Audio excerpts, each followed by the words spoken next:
Good evening. Everybody call to order this Board of Education meeting for Monday, May 23rd. Please all rise and join me in the Pledge of Allegiance. To the flag of the United States of America and to the republic for which it stands, one nation, under God, indivisible, with liberty and justice for all.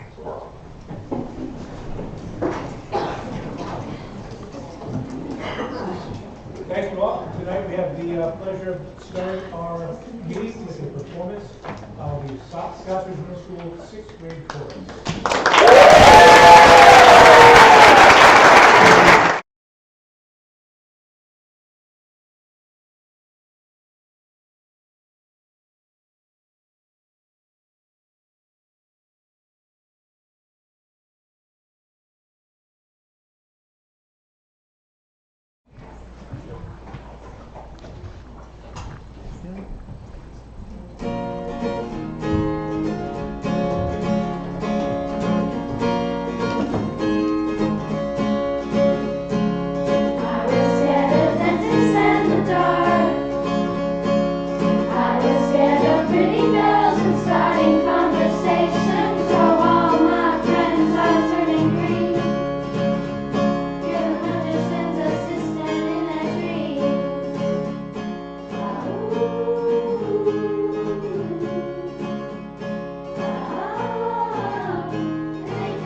There's one more. One more song. No,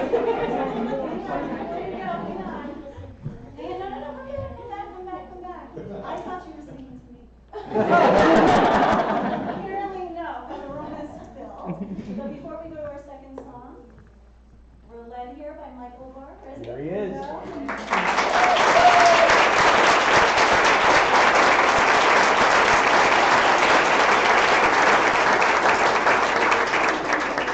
wish I knew each of your names, but maybe going from my right to your left, can you just tell us who you are? Aiden Apron, Ava Armstrong, Eleanor Jones, Autumn Margolis, Sophie Jacobstein, I'm Clemore, Caitlin Hickey, Caitlin Saturday, Audrey Envy.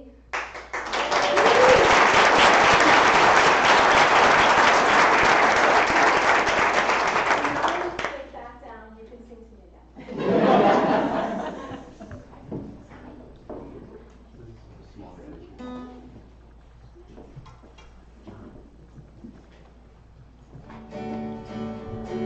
Gotta be friends with the night that we first met. Went home and tried to stalk you on the internet. Now I read all the books beside your bed. The wine is cold like the shoulder that I gave you in the street. Cat and mouse for a month and 2 or 3. Now I wake up in the night and watch you breathe. So hey, you want to know I had a long night? Oh, you talk to me, it's gonna be alright. Hey, 3 times I've been waiting my whole life. 1, 2, 3, 4. I like shiny things, but I marry you with paper rings. That's right, darling, you're the one I want, and I hate accidents, except when we went from friends to this. That's right, darling, you're the one I want, and paper rings, and picture frames, and all my dreams. Oh, you're the one I want. In a frigid, icy outdoor pool, when you drop in first, I went into. I'm with you even if it makes me blue. Take things off the colors, honey, with all the X's, Y's, and calls, so I'm gonna keep getting those calls. So hey, 3, 1, 2, 3, oh, I had a long night. Oh, it's gonna be alright. Hey, 3 times I've been waiting my whole life. 1, 2, 3, 4. I like shiny things, but I marry you with paper rings. That's right, darling, you're the one I want, and I hate accidents, except when we went from friends to this. That's right, darling, you're the one I want, and paper rings, and picture frames, and all my dreams. Oh, you're the one I want. I want to drive away with you. I want to go on vacations. I want you to realize. Wrap your arms around me, baby boy. I want to drive away with you. I want to go on vacations. I want you to realize. Wrap your arms around me, baby boy.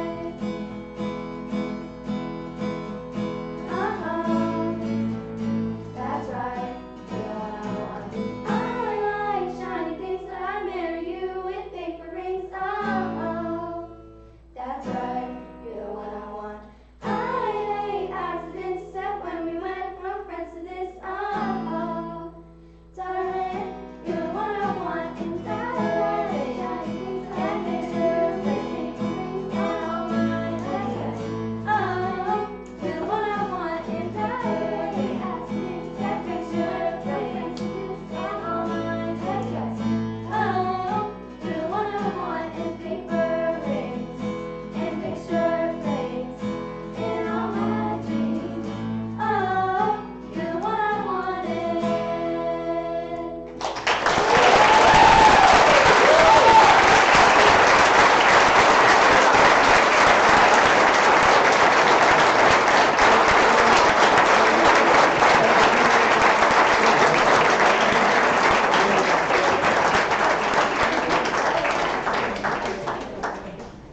I like those songs better than the original. Thank you. Thank you. Wouldn't you rather listen to that than the original? Better version. Great job.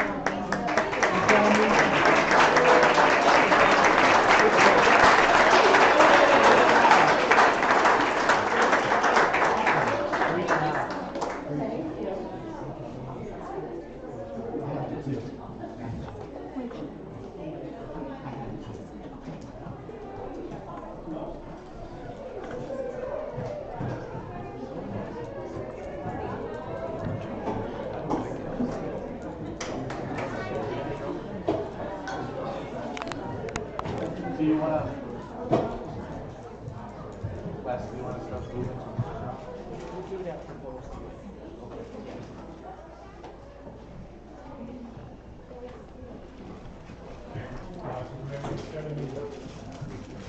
Now we move on to the first public comment section of the evening. We have up to half an hour at this juncture for anyone to speak. 3 minutes segment. There's one more time to the intermediate that does not have a chance at this point.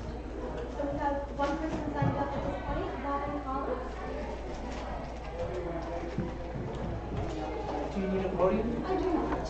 Would you like me to stand? It's you can either sit or stand. Either or. Sure, absolutely. Good evening. It is. Thank you for letting me. Oh, and I feel very low. That's all right.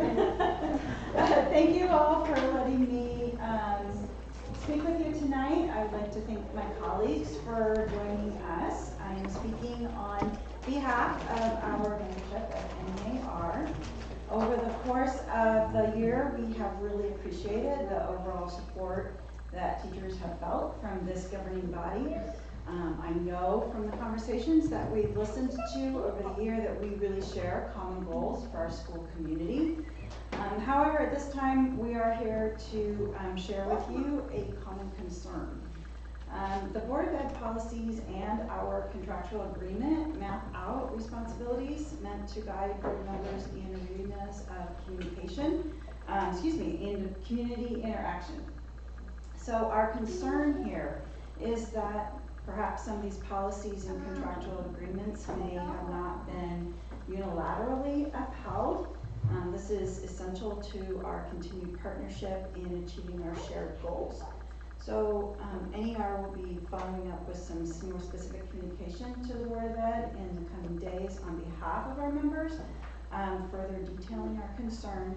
Our hope with this communication is that we will have a renewed effort towards integrity and confidentiality, and we look forward to a healthy and trusting partnership that fosters a productive school climate with all of our stakeholders. We really appreciate all that you do, so we want to keep it working well. Thank you very much. Thank you. And the board will follow up after we receive that communication. Yes.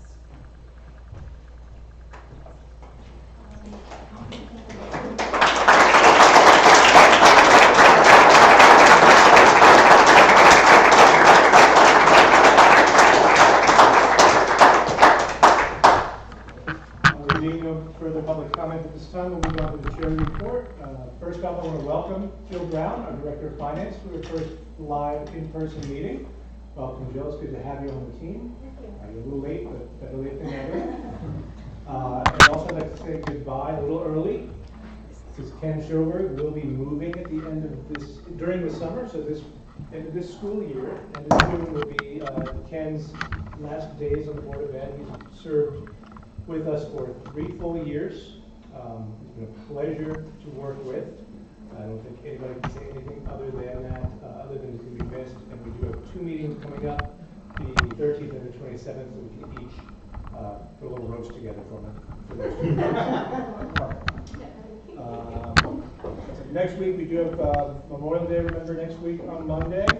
The 2 remaining meetings for the Board of Ed for the rest of this year are June 13th, where we will be honoring our retirees, and then June 27th we'll end it.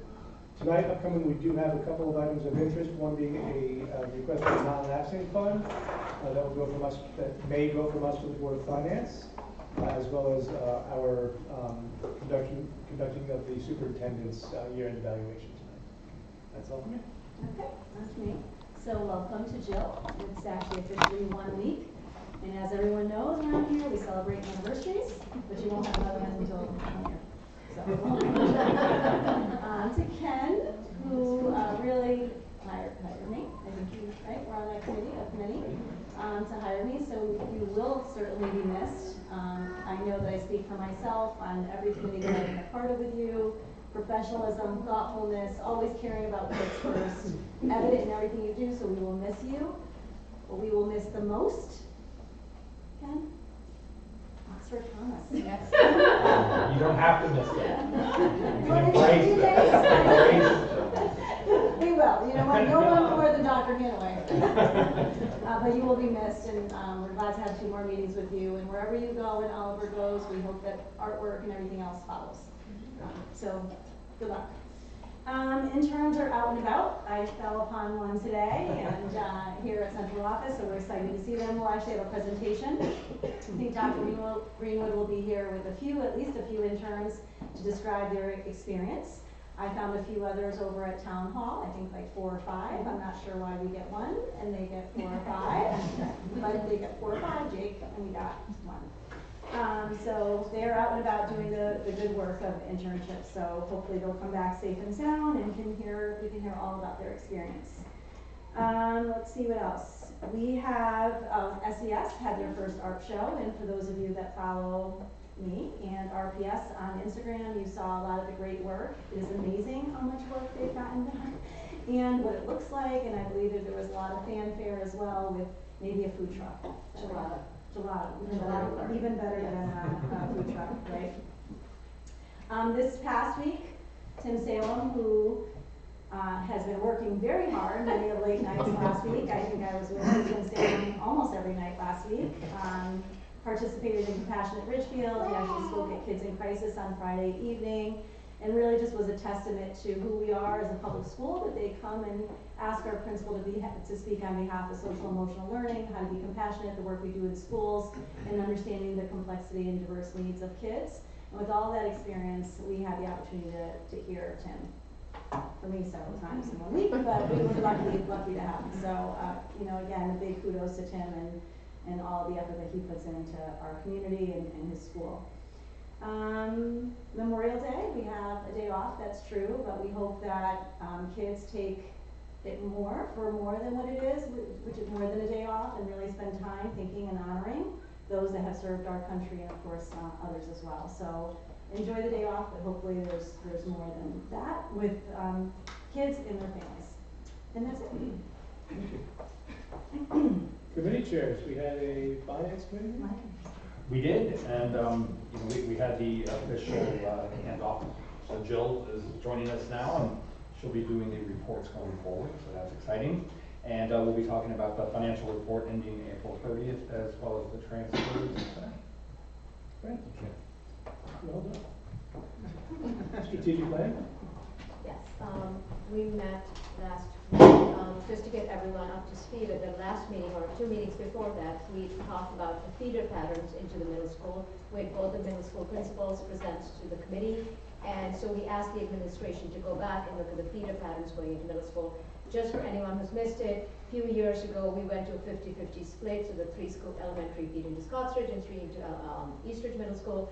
And one of the drivers for that decision at that time was budget, of course, then of course it was not fair to split the kids.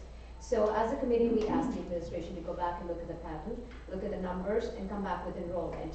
We looked at two sets of data. The first was the high-end projections for the 50-50 split, and the reason we did it is because if you can project the high end and see if it's manageable, you can get a better idea. And then we asked the administration to look back at the previous feeder pattern, 60-40, and I promised Karen I'll stop calling it 50-50 and call it 3-3 so that not to confuse anyone. I just saw you remember that. We talked about the data. The committee unit, we all agreed that at this point it made sense to keep the patterns the way, to keep it 3-3. And the reason is there was a time going back into history when Scottsridge was there, we did have as many numbers as is projected by the highest enrollment. So for now, instead of shifting the issue to Eastridge, the committee decided to bring it to the board that we would like to keep the pattern the way it is, 3-3.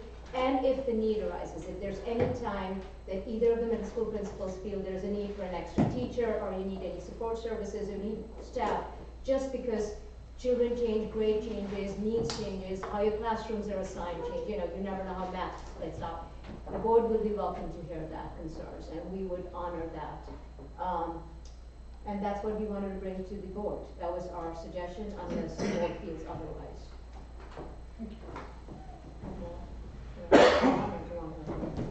Liaison report? Yes. You can go ahead. Okay, sorry. Then I'll also do liaison. RC CASA met last Tuesday. Very quickly, the main topic, was everyone knows, is mental health. And we talked about that.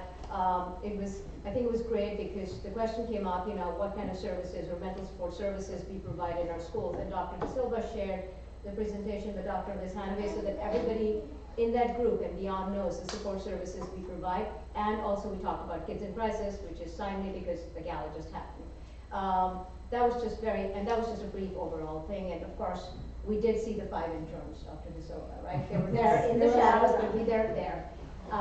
The Energy Task Force also met. They talked about the budget cycle to come quickly to the Board of Ed and to the Board of Selectmen to talk about their needs. They talked about solar lighting, LED, ventilation request for the Veterans Park, which is going to the ARPA subcommittee. There was a scooping audit, fossil fuel reduction, high school auditorium, bunch of stuff talked about. I can send the report for anybody, but this is a huge report that was just quickly discussed at that meeting. Yeah, You all set? I think so. Thank you. Other liaison reports? The policy committee met last Monday, 5/16. There are 6 policies coming before the board tonight for first read, as well as council's answers to some questions that came up during our meeting. Thank you. Prevention Council met last week to go over the monthly calendar for the next year. And this is Mental Health Awareness Month, still remains. But the one action item that you will see around town is we did deliver to all of the liquor stores in town tamper-proof labels to put over bottles. These are stickers that go over a bottle. You sign them so you know that they haven't been tampered with, and they have been supplied to all the stores. Some of the stores have already asked for more, so we've deployed I think 1,000 labels. We got another 5,000 coming, so they're high demand. Thank you. Other liaison reports? Just legislative, we don't have any specific updates. I just want to reiterate that we still don't have clarification, at least as far as Boards of Ed, that explicitly outlines the cost sharing changes that will impact Ridgefield. We know we've lost 228 or so this year from the reimbursement from ECR, and our costs have more than, I think, we probably have about a $600,000 gap from where our cost increase was.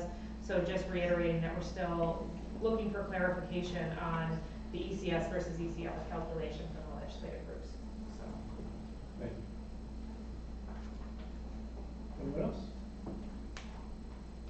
Okay, we can move on to the minutes from May 9th. Do I have a motion? I move that the Board of Education approve the minutes from the meeting on May 9th, 2022. Thank you. Do I have a second? Tina? Any amendments?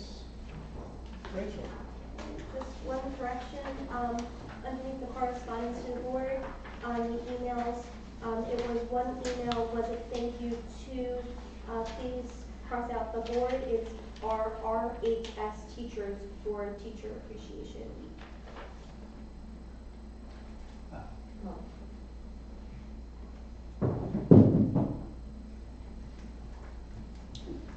Anyone else? Okay, all those in favor of approving the minutes as amended, please raise your hands. All those opposed, abstaining? Okay, motion carries 7-4 to abstain. Moving on to our first discussion item of the night is the update on the study of tools and programs to support social and emotional learning. All right. Watch so your as- faces. Hold on a second, just a second. Yep, as Ms. Gillette prepares for the presentation with her colleagues, the board may remember that we had an earlier presentation that Dr. Hanaway communicated to the board. I think that was just about a month ago. We stated that that's really it was intended to be 2 parts, right? We talked about the human resources and now some of the tools and or materials that we also have in support of children's mental health. And so tonight is really a brief update on the study of the tools that we have across our schools. And Ms. Gillette has been working hard with a collaborative team across levels to evaluate the tools, assess our tools, and identify our needs. Perfect timing? I think so. I'm sorry. I don't want to blind you guys or. And I forgot to mention, Joe Moritz is right behind us here. He's homesick. I'm sure what was happening. Might need to wake the computer. Okay. There you go. All right. Do you know which one is the advanced? Is this the middle one?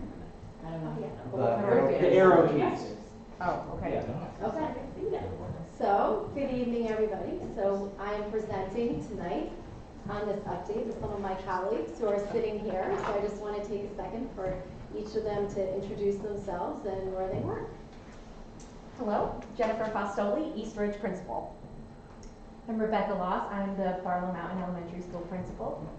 Good evening, Tim Salem, Principal at Scotts Ridge. Tim Salem. All right. All right. So we are going to share with you the update on the current tools and programs that we have to support social, emotional, and behavioral needs of our students. We're going to define what that means, and then we're going to share the work of the committee that's connected to our district priority. We're also talking about our priorities tonight. And then I have this great team here to help answer any questions that you have about what's happening in the schools. Okay, so we have talked about a lot recently, and I think recent events make this even more important, unfortunately. The ways that we as a district support students' social, emotional, and behavioral needs. And I know that everyone here cares a lot about that. So recently we heard from Dr. Hanaway and her team when they shared the different people, including our teachers and our administrators, who support students in that way. We also have structures in place that we're continuing to work on shoring up, and you'll hear a little bit about that in the update, but that's another area we're going to continue to work. And then we also have these tools and programs in our schools that serve to support students as well. So we have people, we have structures, and tools. Why? So the purpose tonight is to tell you what we found out about the different tools and programs across our 9 schools. Next slide. So we all know, we know this from research, but we know this from humans who are in different organizations, that in order to access learning, we need to feel safe, seen, cared for, and accepted. And actually, we just did a focus group to help us identify the characteristics that parents would like to see in our new principal at Veterans Park. And one of the parents said, and put as a high priority, that they wanted to make sure that the candidate was able to create a space where all students feel safe and comfortable.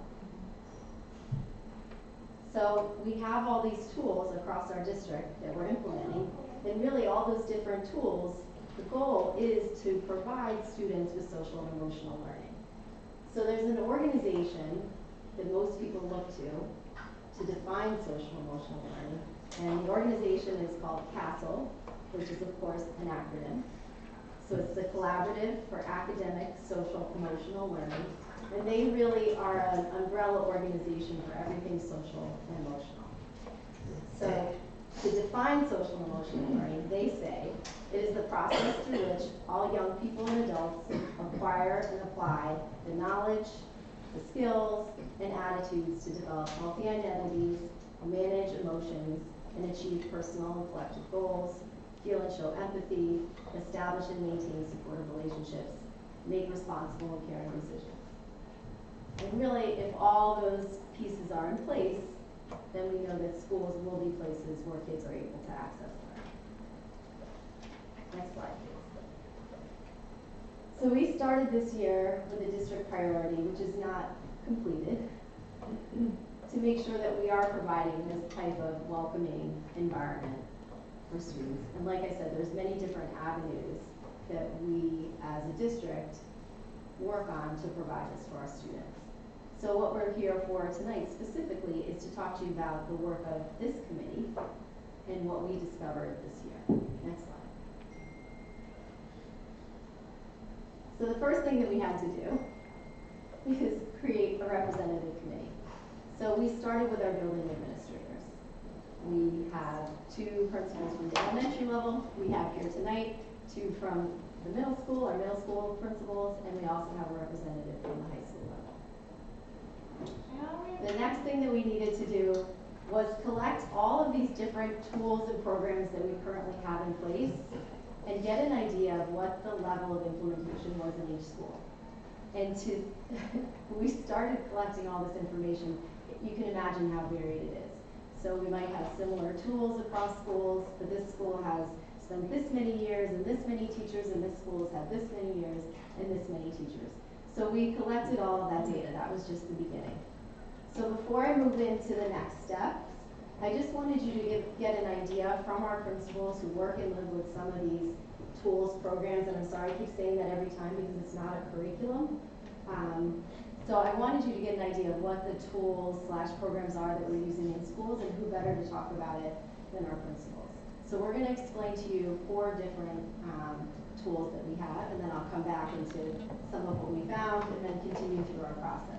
So Tim, why don't you start by explaining to the group what PBIS is and what that looks like at CERN? Sure, so Positive Behavior Intervention and Supports is what PBIS stands. I'm sure that's not a new acronym for many of you. Both middle schools have been using PBIS for approximately 8 years now. And contextually, it's the larger umbrella in which most of our social emotional learning and positive interactions happen. At Scotts Ridge, it's through our STAR program. Through East Ridge, it's through their Pride program. It gives us an opportunity to connect with students in one other period outside of their regular school day to be able to build those connections in a really positive manner. It also helps us to reframe our language so that we're really accentuating positives with students. This year we embedded through our advisory, I think we did a presentation in the fall related to this about voice and choice and giving students more opportunity through our advisory to choose activities that they were passionate about, that met teachers in a passionate way. There's also behavioral expectations that are framed in a very positive way in every facet of our building. So, you know, I said this the other night, and Susie's probably gets sick of hearing me say this, but I think I speak on behalf of all of our colleagues at the principal level. And I know it sounds simplistic, but our goal is if we can create an environment in which kids want to come in the door every day, we can do a lot with that. So, you know, it's really upon us and our faculties together to create that type of environment. I think all of us, administration along with the faculty, do an excellent job of creating warm, welcoming environments. And if kids want to come in the door every day in Ridgefield, I think, you know, that's the bridge for success. So that's just a brief overview, but I'm happy to answer any. Thank you. So that's PBIS. That's one example of a tool program. So Rebecca Loss, Barlow Mountain Principal, is going to tell us about Responsive Classroom and Ruler. Yes. So at the elementary level, we use a combination of Responsive Classroom and Ruler as our approaches to social and emotional learning. So Responsive Classroom is really our approach to behavior management and building a positive class community. So you'll see a lot of components of Responsive Classroom when you walk into any elementary school class. That includes a morning meeting, establishing positive rules and logical consequences. It involves teacher language and our teachers learning how to speak to kids. I think that's part of PBIS as well. A lot of the components are similar to PBIS. And Ruler fits in nicely with Responsive Classroom. Our teachers will often incorporate their components into our morning meeting especially. So Ruler focuses on emotional wellness and self-identification of your emotions. So you'll see in our classrooms we have mood meters hanging up. That helps students identify how they're feeling and how to be able to cope with those emotions. We talk about a meta moment, which is a chance for kids to reflect on how they're feeling in any given moment and focus on their best self. And we also use what's called the blueprint, which is a framework for conflict resolution between students. So there's a variety of tools that allow our students to feel safe, and we're focused on building our classroom communities, and not just with our kids, but with our adults in the building as well. And Ruler is the most prevalent tool across all of our schools. schools, not just at the elementary level. So Jen Fostoli is going to talk to us about No Place for Hate, which she was actually a big part of at the high school, when she was at the high school, and now is just beginning at Burns for the first year. So No Place for Hate is an Anti-Defamation League sponsored program.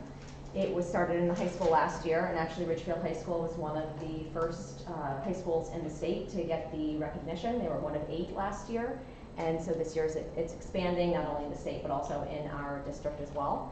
And what No Place for Hate is, if you look at our district priority that Corey just shared, where it was talking about having students feel valued, respected, and a sense of belonging, the No Place for Hate program's real purpose is to empower students to be part of that, creating that atmosphere in their school, so that they have ownership and creating that safe and inclusive space, and that they feel a sense of belonging. So that's an overview of what the program is. However, you do this through students participating in activities, various activities that really focus on addressing pretty much mean-spirited behavior. It could be bias, prejudice, or just bullying, social media. There's so many things that kind of go into some of the activities that that it addresses. And when I started by saying it empowers our students, because no school that implements this program are going to be implementing the same types of activities. It's the students saying, these are the issues that we're having in our school, and I think that we need to have some sort of activity in order for our students to really honestly take a look at these and find some strategies that they could be allies to their peers. For example, this year in the middle school, CERMS participated with us as well. We did a presentation on social media, and it was a connection to No Place for Hate, because the discussion component really taught our students, really reflected on their use of social media, and then also developing strategies and tools to be allies to their peers when they're experiencing these sometimes very mean experiences online. So those are just some of the ideas that for activities that we do. A part of the components of the program too, in order to get your designation, besides the 3 activities that you need to do, there's also a pledge signing. So that is uniformed between schools that are part of the program. The high school and the middle school have the same pledge, and then an elementary school has a different pledge that is more age appropriate. And another part of the program that I happen to really think is powerful is a parent committee, because when we look at the work that No Place for Hate sets out to accomplish, if we don't partner with our families, we're not going to make the progress and the sustained progress that we need in order to make our schools a safe and inclusive space for all of our students. Coming back to that idea of belonging, we want all of I'll bring it full circle, we want all of our students to want to come to school, feel safe, and feel like they belong. All right, so those are some examples that are happening in our schools right now. So like I said, when we started collecting the data on which programs, there's a wide variety, how many years, there's a wide variety, and really different schools have had different experiences with the program. So we don't have that one common approach. So what we decided to do was to survey our building leaders to see what they were feeling about the implementation of these programs in their schools, if they felt like these were actually making a difference and accomplishing the goals. Because I think what you can hear is that teachers need a toolkit with many different strategies. So our goal is that when teachers are encountering a situation, so it's 2 kids who come out from recess and had a disagreement, that they have a variety of support tools that they can pull from to help these 2 students resolve the issue that they're having, or whatever. It could be little kid problems, bigger kid problems. So if that's our ultimate goal, what we want to do next, because we know we have all these different tools, is we want to see what our administrators feel is working well, why they feel like it's working well, and perhaps what they think is missing. Next slide. So there's a lot of data in that. So that's what we're still going through right now. And that will help us create a plan for next steps. And as we look into next year and what we're going to do next year, because we're going to have to make some kind of a recommendation moving forward based on what we figured out, we do believe that we're going to need to include more stakeholders, definitely teachers, all the people that are on the support team that Liz talked about, and then perhaps parents at some point.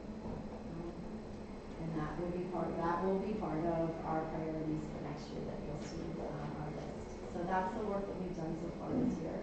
And while there isn't a resolution, we do feel like we've learned a lot about what's happening in the schools and the different ways that our administrators are supporting students day by day, the tools they're using. And again, ultimately, we want to set them up for success because we want schools to be a place for all our kids all the time that feel welcoming and comfortable and safe so that they can learn. So we're happy to take any questions. Any questions from board members? It's just a comment. I remember when Ruler started at Scottsridge Middle School, and I remember we as a PTA partner about the moon meters and all, so it was a great program. I remember we had a lot of parent presentations, so I'm just glad that it's gone to the elementary too, because even at that time I felt it was so much geared to it. Not that it's not for the middle school, I just think it was a great tool for the elementaries to have to. So I think I really do, as a parent who's been involved with this at the elementary and at the middle school, listening to this, I'm just glad that there's cohesive effort happening. You know, you're collecting data, that you're doing the due process, because we keep hearing about mental health, you know, and the questions we get from our parents, and I'm a parent too. That's great, we're talking about it, but what are we doing about it? And I think that's where the conversation is, and I'm glad that you're talking about how effective this is. And of course it changes, right? How elementary kids handle stress or mental or social emotional is completely different from the high school. So I just want to applaud the effort that you're doing, and I love that there's a street that is going from elementary to middle to high. And I know Sean has said it too, great conversations, and we're not doing them in silos, we're doing them gate-bound. And as somebody who's listened to Ruler and Mr. Salem talk about it, I think it's a great program. And I know you mentioned, I was at the Compassionate Ridgefield thing, and I know you mentioned, this is how, the question that many parents or many community members talked about was empathy and compassion, and that's what Mr. Salem mentioned. We started our school, we talked about, I think your quote was something that stayed with me. We get up every morning and we treat it as a new day, and we start it as a new day, and that's how we go about it. So I just wanted to commend on that and applaud you for all the work you're doing as a parent who's been really involved for years. So thank you, and thank you to the team who's doing this. I think just one thing the board would be happy to understand too is our teachers at the schools are so invested that we've had teachers present on these topics.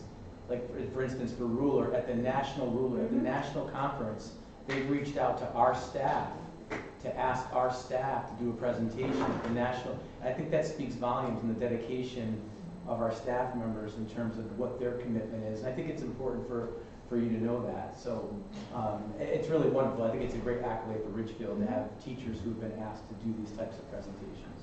You've spoken at CPPTA. You were the only principal who spoke at Connecticut PTA a few years ago at Ruler, because many schools did not know about it. So I just wanted to give my personal shout out. So you've done a lot of work for that. So. If I could just make a quick comment, and I could dovetail on you, and I, of course, wanted to give you your many moments.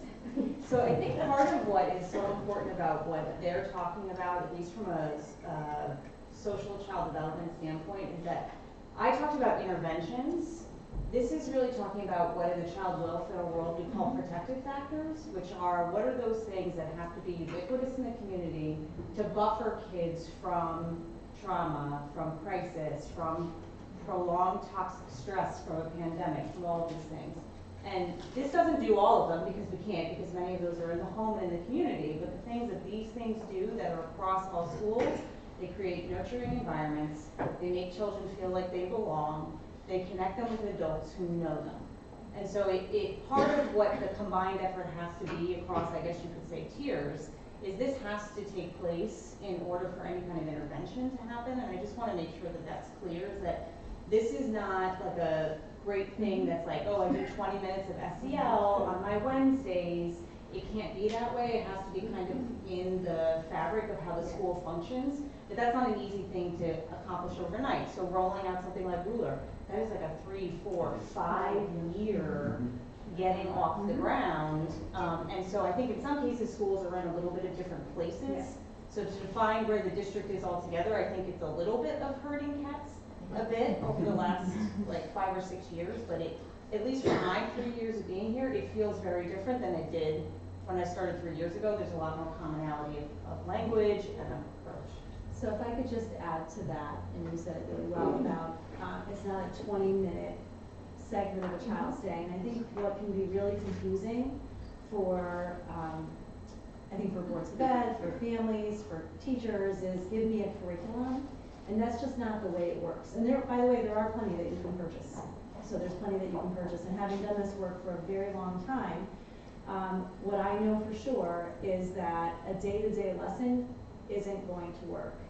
Because what you have to respond to what children need at a given time. It doesn't mean that there's not a resource that you look to when you know that there's a problem happening in your classroom, or there's a problem happening at recess that you go to when you teach a lesson. Of course, there's lessons, there's lots of different programs that offer that. But a day-to-day curriculum or scope and sequence, that's just not natural to the human being, where your emotions change day to day and problems change day to day, and developmentally, 1 year doesn't look like the next. And so it'll be interesting to see what the team will share out in probably a year or so, is to see how different or how similar it ultimately ends up. Because I think what, and we have many faculty here tonight, I think what our faculty have always said is they don't need just a tool, they need a toolkit, and there has to be lots of different resources, because kids evolve, kids are different, kids change. And I know myself when I was a teacher, and wasn't different when I was an administrator, trying to think about a logical consequence for a behavior that I never thought I'd ever see, or for 2 kids that are engaging in ways that I never experienced before, is that toolkit needs to be incredibly big. And so I don't know that it's a ruler that solves everything, or a responsive classroom, or a PBIS, or I'm sure there's cooperative discipline, there's a million of them.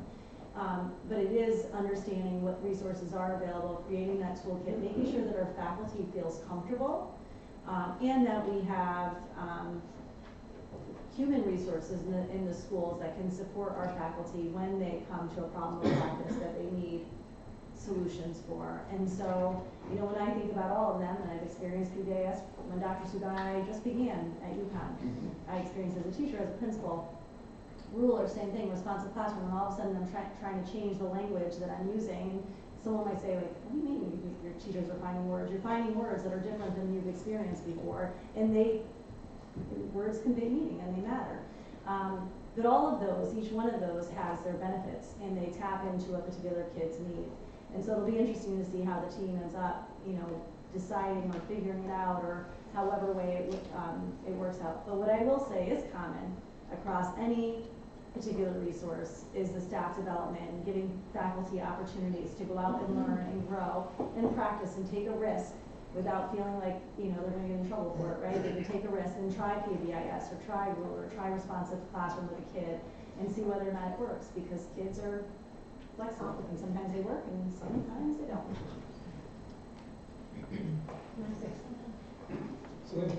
So I really appreciate your passion to all 3 of you. I mean, the presentation was excellent. I remember the stars. Yes. Gracie was. Gracie was at Scottsbridge. And I appreciate the community involvement, getting the parents involved, because if you don't have parental buy-in, it's not going to be successful, right? Modeling behavior. So it's going to be interesting to see how it grows, but thank you so much for being aware of this. And I am excited to just see you excited about this. I love it. I can tell, like, you're not just doing this and being like, oh gosh, like it's great to see you all like really excited about this. On the stakeholder side, we're staff, obviously, admin, parents. At the high school level, are we including the students as stakeholders in this? Because they can obviously take control of their own destiny. There's a lot of clubs that seem to overlap with the same mission, so there's kids that are already aligned to this. Yep. Are we harnessing that at all? It's moving forward, yes, it is. Yes. Next steps.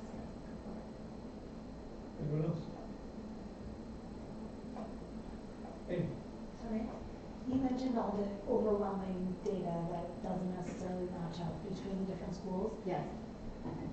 Is that something that you're planning on, obviously you're gonna go through it and analyze it and everything, is that something that you're gonna present to us, and is that something that we're not gonna hear about for another year, or are you coming back in the fall?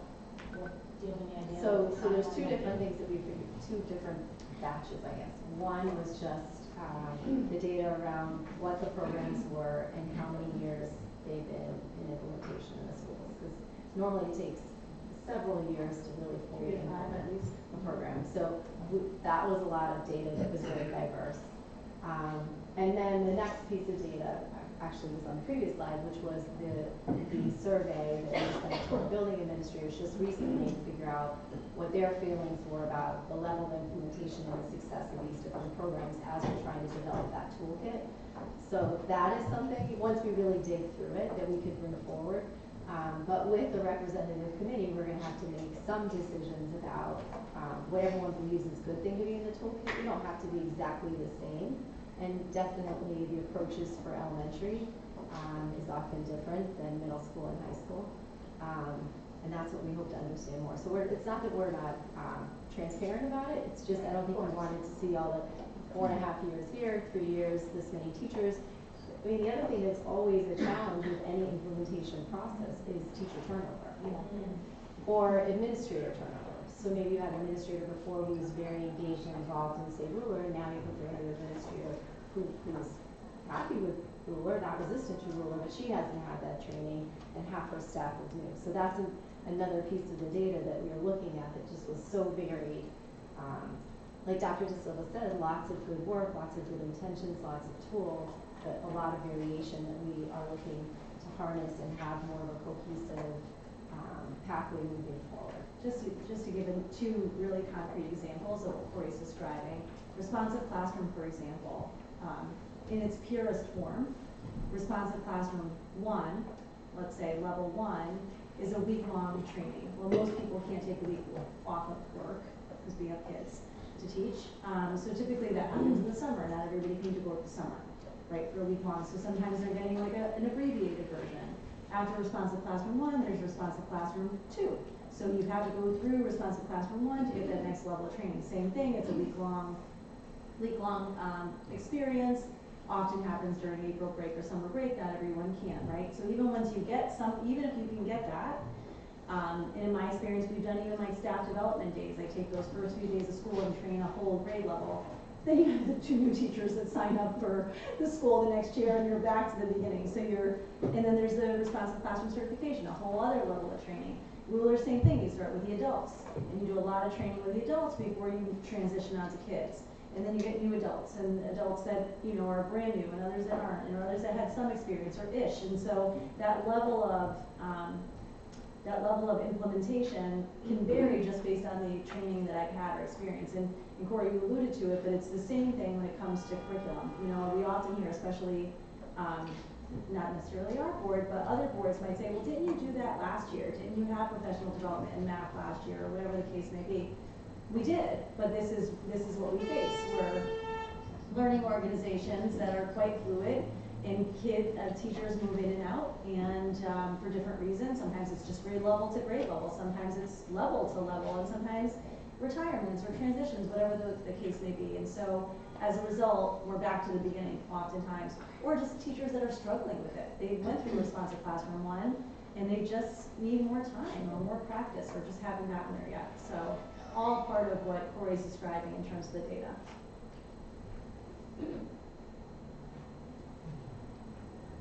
Any other questions or comments? Thank you for putting this together and bringing it to us. Thank you, Jen. Thank you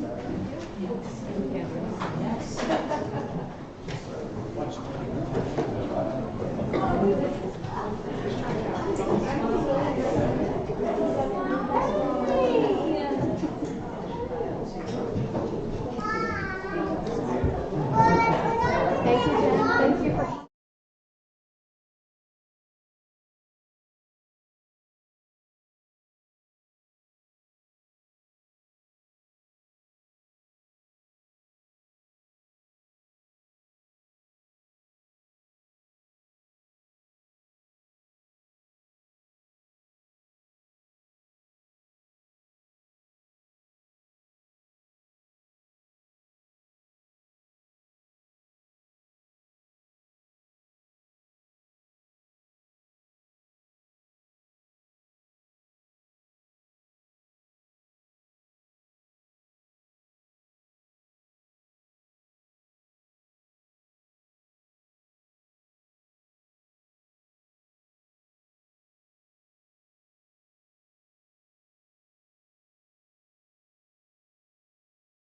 Okay, moving on, we are going to do the financial report of the April 30th, 2022 motion.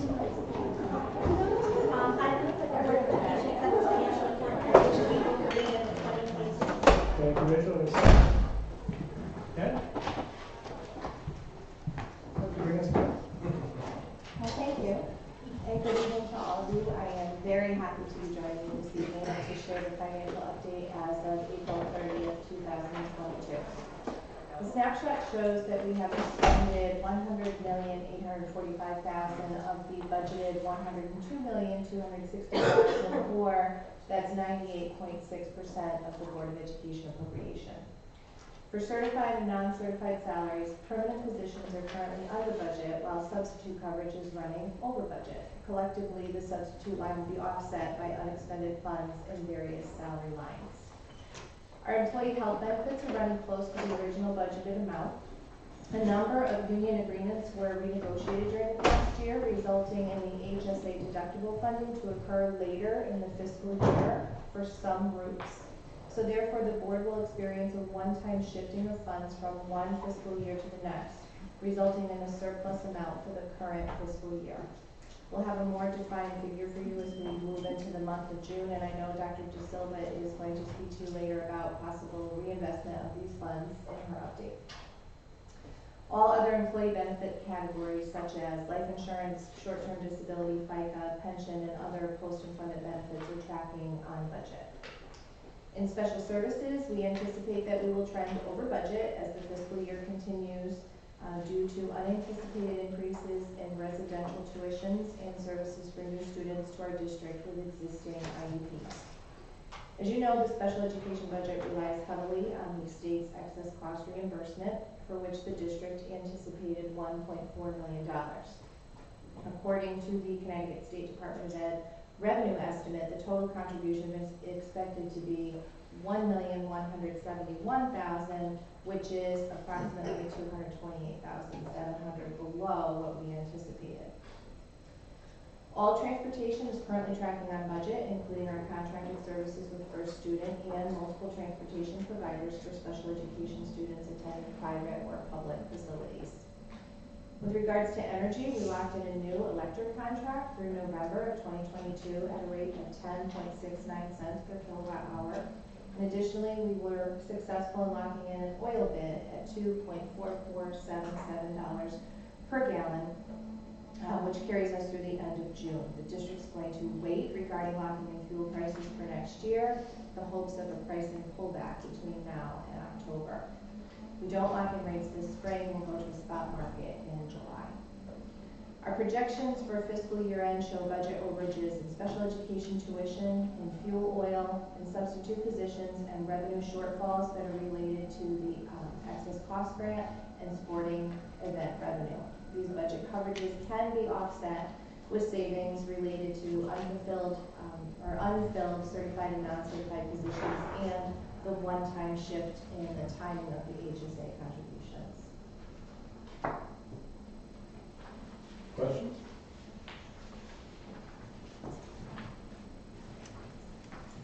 Transfers? Okay, let's vote on this motion and we'll move on to transfers. All those in favor of approving the financial report ending April 30th, 2022, please raise your hand. Unanimous, thank you. And now transfers, do I have a motion? I move that the Board of Education approve the transfers presented to the board on May 23rd, 2022. Thank you. Do I have a second for that? Ken? Transfers.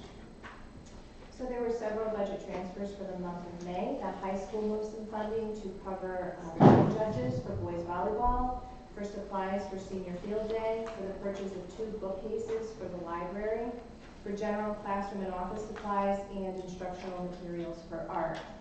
In Farmington, they moved funding to cover the cost of cello repair. Curriculum services moved funding to support professional learning and to purchase math materials. And the facilities department transferred funds to cover the cost of gas, to fund repairs for the chiller head gasket at Scotts Ridge Middle School prior to startup, and for additional dumpsters to empty COVID containers district-wide. Thank you. Questions? All those in favor of approving the transfers, please raise your hands. Unanimous, thank you very much. Motion carries. Thank you. Thanks, Joe. Moving on to the non-elapsing fund. It's harder, don't worry. That's not gonna be actually my report, so we'll see how that goes. All right, so as Jill let the cat out of the bag, we expect, bless you, audio, as my kids say. We are expecting that there will be a one-time adjustment in insurance that will lead to, we hope, some savings remaining in this current budget. We negotiated contracts this fall. I think we negotiated really 5. But 4 heavily, 1 was kind of a spillover. And of those contracts, we have some that will be their HSAs will be funded in September rather than July 1. Some actually will still be funded the first payroll in July, which just happens to be July 1. And so, in thinking about any monies that would remain, as the board knows, and that I've learned over the past 2 years, in the town of Ridgefield, the town is responsible for our playgrounds.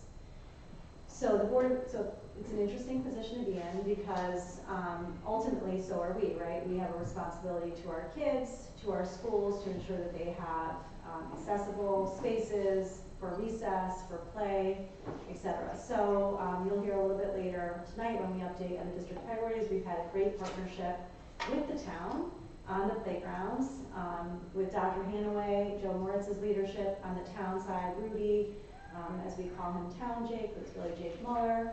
A great partnership where we've really spent a lot of time thinking about the playgrounds, evaluating the playgrounds. We have a report that came from the work of the town from IHCD that really has allowed us to identify priorities within our playgrounds.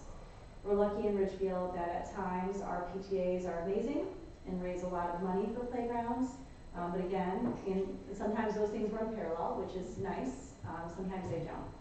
And so ultimately what I'm asking is that I've already communicated this to the first selectman naturally because it is the town's ultimate responsibility, but that we go to our Board of Finance and ask them to establish a non-lapsing fund for the purpose of playgrounds.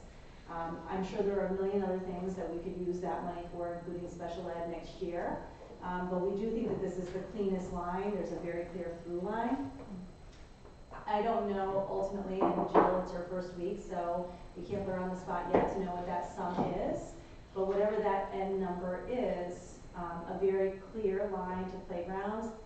Knowing what we know, and Dr. Hanaway's done quite a bit of work on creating a template, along in partnership, not in isolation, but a template for the playgrounds that kind of just identifies the basic fundamentals and talking about accessibility for children with disabilities. We know that the amount of money is not going to cover the needs, but at least it's a start, right? And then between us, between the town, whomever, then perhaps we could be thinking about how this might go into capital and create some type of cycle. What I do know is that this will help, and I'm hopeful that the Board of Finance will believe that it will help also, and that whatever that end number is, that it could be used very targeted to support ultimately our community as a whole. And I think this is a very collaborative way to do it. I know that when we establish a budget, we focus in on the schools, and that's what the purpose of that funding is. When we have a surplus, we give it back to the town, who then obviously handles it whatever way they believe is most appropriate. But I think this is a good partnership, and so that would be our recommendation if the board allows us to. Does anybody have any questions about this chunk of money and how it showed up, or is that clear? No, that's good. Okay. Other questions? I just have a question about the playgrounds. Are we trying to create, is there certain areas of opportunity that you see at certain schools? Is it blanket, we're going to try to divide it up by student population, or how are you thinking about leveraging that? I think it's a great idea, don't get me wrong, I absolutely support the idea. I just wonder how it would be distributed. You bring up a great question, and I'll start it, and I know Dr. Hanaway is excited to talk about it because she's done a lot of the lifting here, more than she probably ever thought she would be voluntold to do at the start of the year. But nonetheless, we really started engaging in this work last year, to be fair. Last spring. Yeah, last spring, but this summer, when we finally were able to connect with IHCD in the town, Joe, Dr. Hanaway, the principals, went through all of their playground spaces. And through that process, there was an identification of so basically, if you took our 6 elementary schools and you prioritize them, what that priority would be. Now, not every playground needs to be done at this moment in time. They've just been done, right? So you have your lower playground, your upper playground, and in some cases, some are fine right now, but certainly need to be on a cycle for updates at some point. So we prioritize that. Sometimes that's just based on the condition of the playground. That could have been based on accessibility. It also could have been the dynamics of the school. So as we all know, we have schools with RISE programs that have students with physical disabilities that need to be able to access their program. That includes our facilities. So that work has been done. Running parallel to that, though, and I think this is harder probably for us to all get our hands around, is running parallel to that has been generous PTAs in schools that have raised a lot of money towards playgrounds. And maybe they're not priority number 1, let's just say. They may be priority number 4 or 5, but they've already done heavy lifting and have the ability or are willing to do some more. And so perhaps running parallel may be one of those schools that's already done some work, so the cost would be a little bit less. Yes, they're not on the priority, but that cost would be pretty small when you can just get that done. And so it's hard to navigate something like this because we do have a generous PTA or parents that are willing to partner with the town and or us. And really what our goal was this year, one of the priorities that we'll be communicating very briefly, is that we really look to say, this can't be done by the town in isolation. We have to have a voice in it. And I believe that the town has appreciated that. What did I miss? Nothing, really. That prioritization list was first and foremost based on accessibility. But it wasn't just actually the playgrounds themselves, it was the leading to the playground. We also actually did an analysis and have already begun work on accessibility issues around our fields, where there's a lot of school-wide events, pathways leading to and from different places. So I have to give a lot of credit to Joe and to Jay Muller from the town, because that work has been happening throughout the whole year, continues to happen outside of this committee work, that they just keep ticking those things off. And in some cases, we've identified where we don't need to do a full renovation of a playground. We need to increase the accessibility, which we've met with different vendors to think about ways that we can do that. A lot of that is around surfacing, which makes it super complicated.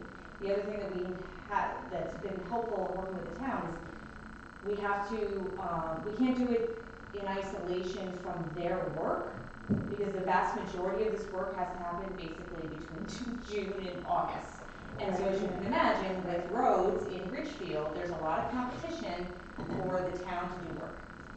So they have been really helpful in being realistic with us as best as they can, projecting out, like, these are things that we can make priority with town work, and so how does that affect our budget if we would have to go out to do it? So they have been really helpful, but we have not waited for this work to improve accessibility.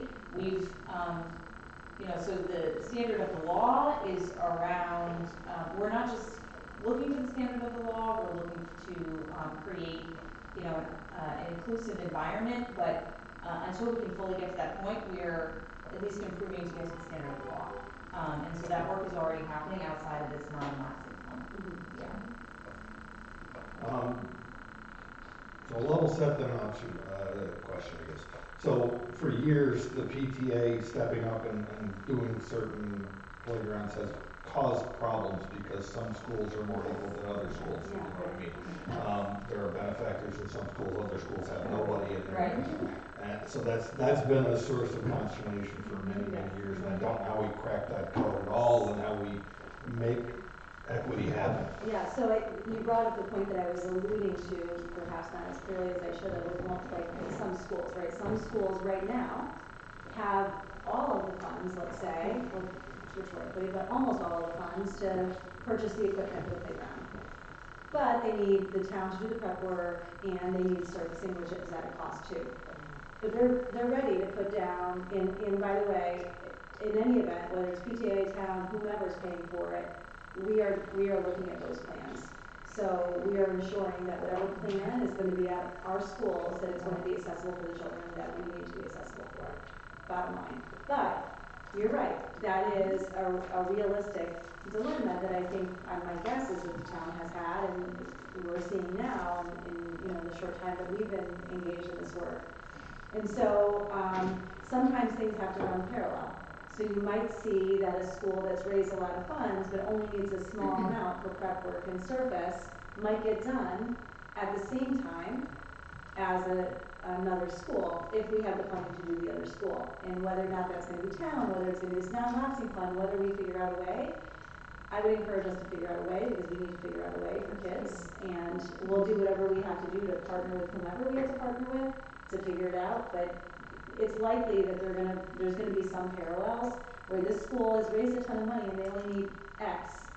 This school hasn't raised it, but it's like priority number one, so we need to find some funding to take care of this one, but this one might be happening before school number 2, let's just say. And can we keep the town from, let's say, I don't know, steamrolling an entire playground and telling anybody that? Because that's happened before. I don't know about that, I think I wasn't here. I'll take the fifth on that one. Okay, just saying, we gotta keep, keep the town. What I will say for sure, is that I do think that we have I'm really proud of the partnership that we've had. Dr. Hanaway, Joe, Jake Muller, Rudy, everybody has been very collaborative, so it's not at all been anyone in isolation, and lots of discussions. I imagine that some families aren't as happy as they would like to be and would like it done now, and doesn't, right? Well, and who's been particularly helpful historically is Tony Phillips, Yes. who Yes.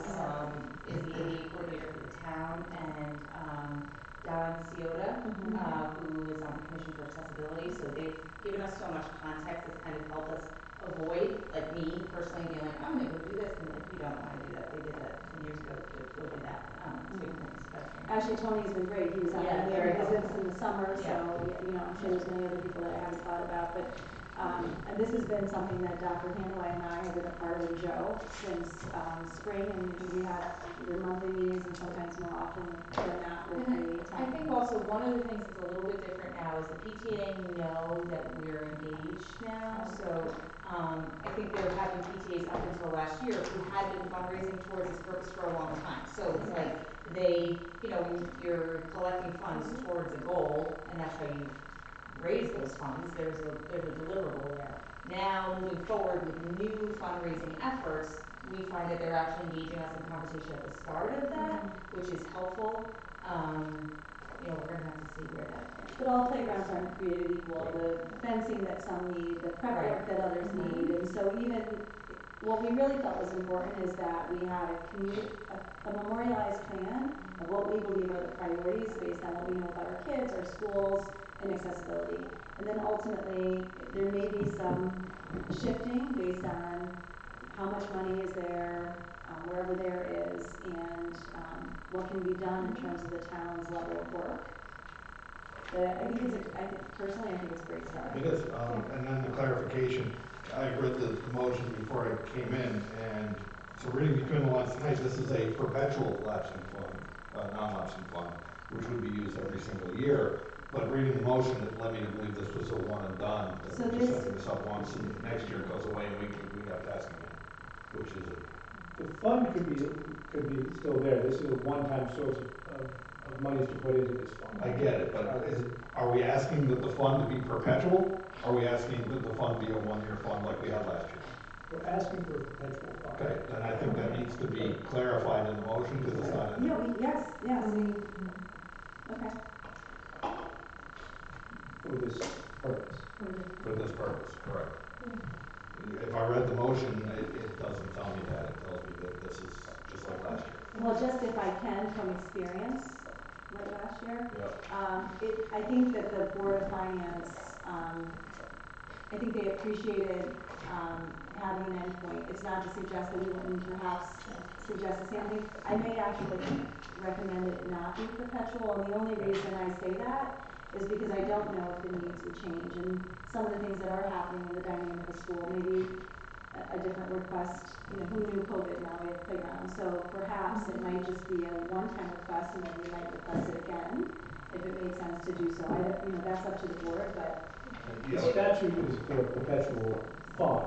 Right, that's what I'm saying, but the motion doesn't read that way, and my concern goes beyond just playgrounds. I mean, we've got a shortfall in special ed funding that's been forced on us, and that's gonna get amplified. We've got all sorts, summer program that we don't wanna see go away, but that's gonna cost us money soon. There's a lot of things on the horizon that the influx of money over the last couple of years, when it gets pulled away, it's gonna hurt. I think historically though, the Board of Finance has been very hesitant at the idea of a non-lapsing fund, and I think even last year when we were really pushing it for the COVID, I think we had to put so many guardrails around it and restrictions around it just to get it approved. I think that might be why, having this end date and having it very defined, I think we have better luck with the Board of Finance. I do support the non-lapsing fund. I mean, as you pointed out, I think every year there's going to be something. And if there's not something great, the non-lapsing fund grows for when there will be something. And so, I personally support it, but I think our Board of Finance. For political expediency, I think we should ask for a one-year fund. Just a little bit in contrast to that, we know this is for a specific purpose that will not be completed in one calendar year. And so, is there an opportunity to frame this such that it is the playground enhancement fund? We anticipate that this work will take 3 years, and we have this bucket of money allocated only to playgrounds until we get at least up to the standard of law. And and we explicitly call that out, because I agree with you, Ken. I think that the town and the taxpayers expect an annual budget cycle, and that's what they vote on, and so it's hard to get around that. But at the same time, this is a project that I think, relatively new tenured at Ridgefield, we know we have accessibility challenges, and this is absolutely critical to address that. And I love that that's how you're prioritizing the expenditures. I think if we can be explicit about at least general buckets and an estimated timeline by which it will lapse, it's not perpetual, but it's not just annual, because you have 3 months to do this work. And even just getting supplies right now from anywhere is going to take 18 months, right? So I think, given the supply chain challenges and everything, so I think if we can explicitly say this is essentially it's a lapsing fund, but it's a non-annual lapsing fund, and be very explicit about the use case for it. We have to do this at some point. Yeah, but that's actually a point, do we?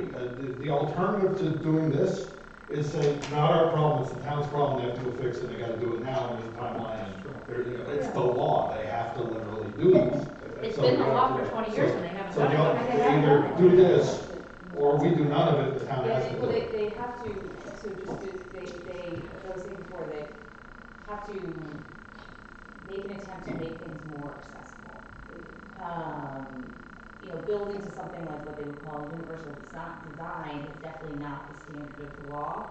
And please correct me on the amount that might go into this non-lapsing fund would be a contribution by the district towards efforts with the playground, not the covering of the full cost. Well, right, we never. Right, so it's not like I can say, hey, it's gonna take $2.5 million, let's spread that out at 2%.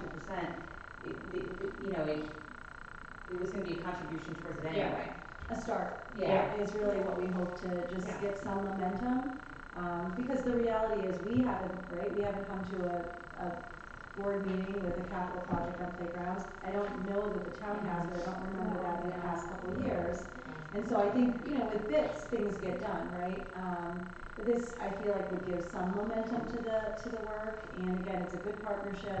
It's, at the end of the day, it's our community, and we have a responsibility to. And it's a specific campaign. People can get around playgrounds. And I see there's opportunities here to engage beyond the PTA, other people in the community as well. Everyone loves playgrounds. Most people love playgrounds, and they want them to be accessible. And I think this is a great partnership. I do think, though, having an end date to it will also potentially create some momentum, right? If it's 2% in perpetuity, we put a new accessible swing up this year.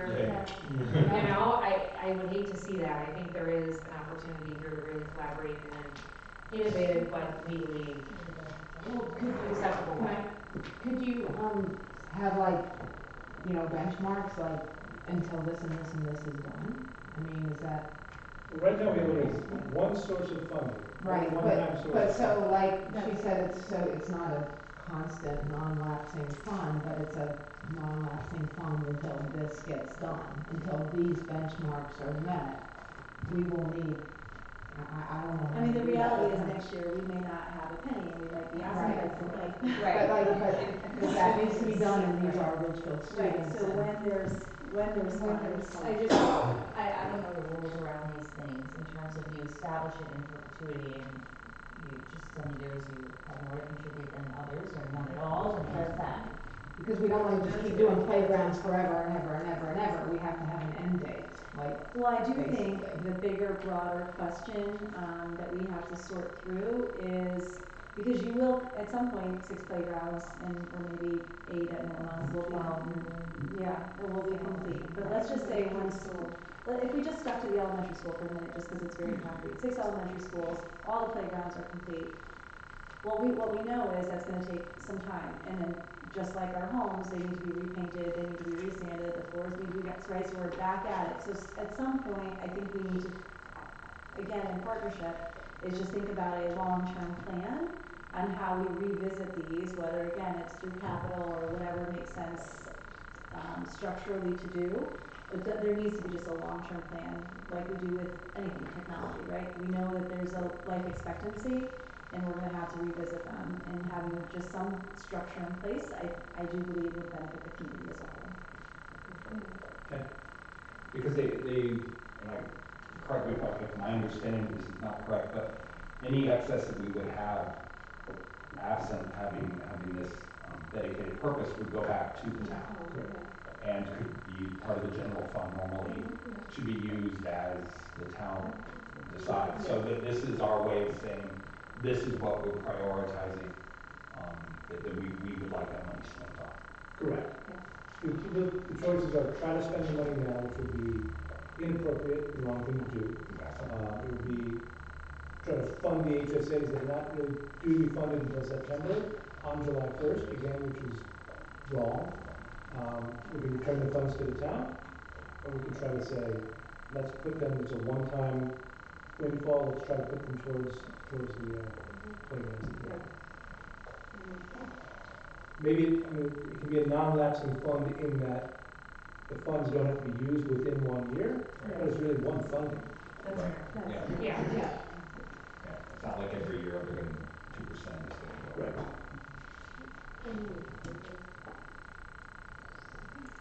Which would be great. And I believe that meeting, the Board of Finance meeting is June 14th. I'll send you all invitations so you can come and argue our case. And I believe the Board of Selectmen is June 1st, so I'll attend that meeting as well. Okay, do I have a motion? Sure, just read it as here. Read it out there, yeah, and then I will circulate a memo before I send it. I move that the Board of Education authorize the Board of Education Chair to request that the Board of Finance establish a non-lapsing account under the framework of Connecticut General Statute 10-248A for purposes to support playground enhancements. Thank you, and a second. Amy, all those in favor? Unanimous motion carries. Thank you all. Okay, acceptance of a gift at Barlow Mountain. Do I have a recommendation? So I move that the Board of Education accept with gratitude and appreciation a gift of $14,464 from the Ridgefield Basketball Association to Barlow Mountain Elementary School for the purchase and installation or wall-mounted basketball racks. Thank you, second. Sean? Like to say anything? Becky, anything you want to come So, up? thank you for the generous, to the Ridgefield Basketball Association for offering this generous gift to the school. And sharing with Shirley Hughes, who is our PE teacher, we are very grateful, and all children in the community and especially at Barlow Mountain will benefit from it. And talking to Joe, he agreed that it is being developed, the plan is being done by a great association, and we're excited for the opportunity. And they're able to do it this summer. They are able to do it this summer. Yes. Any questions? thanks to the RDA. All those in favor of approving this motion, please raise your hands. Motion carries unanimous. Thank you. Thank you.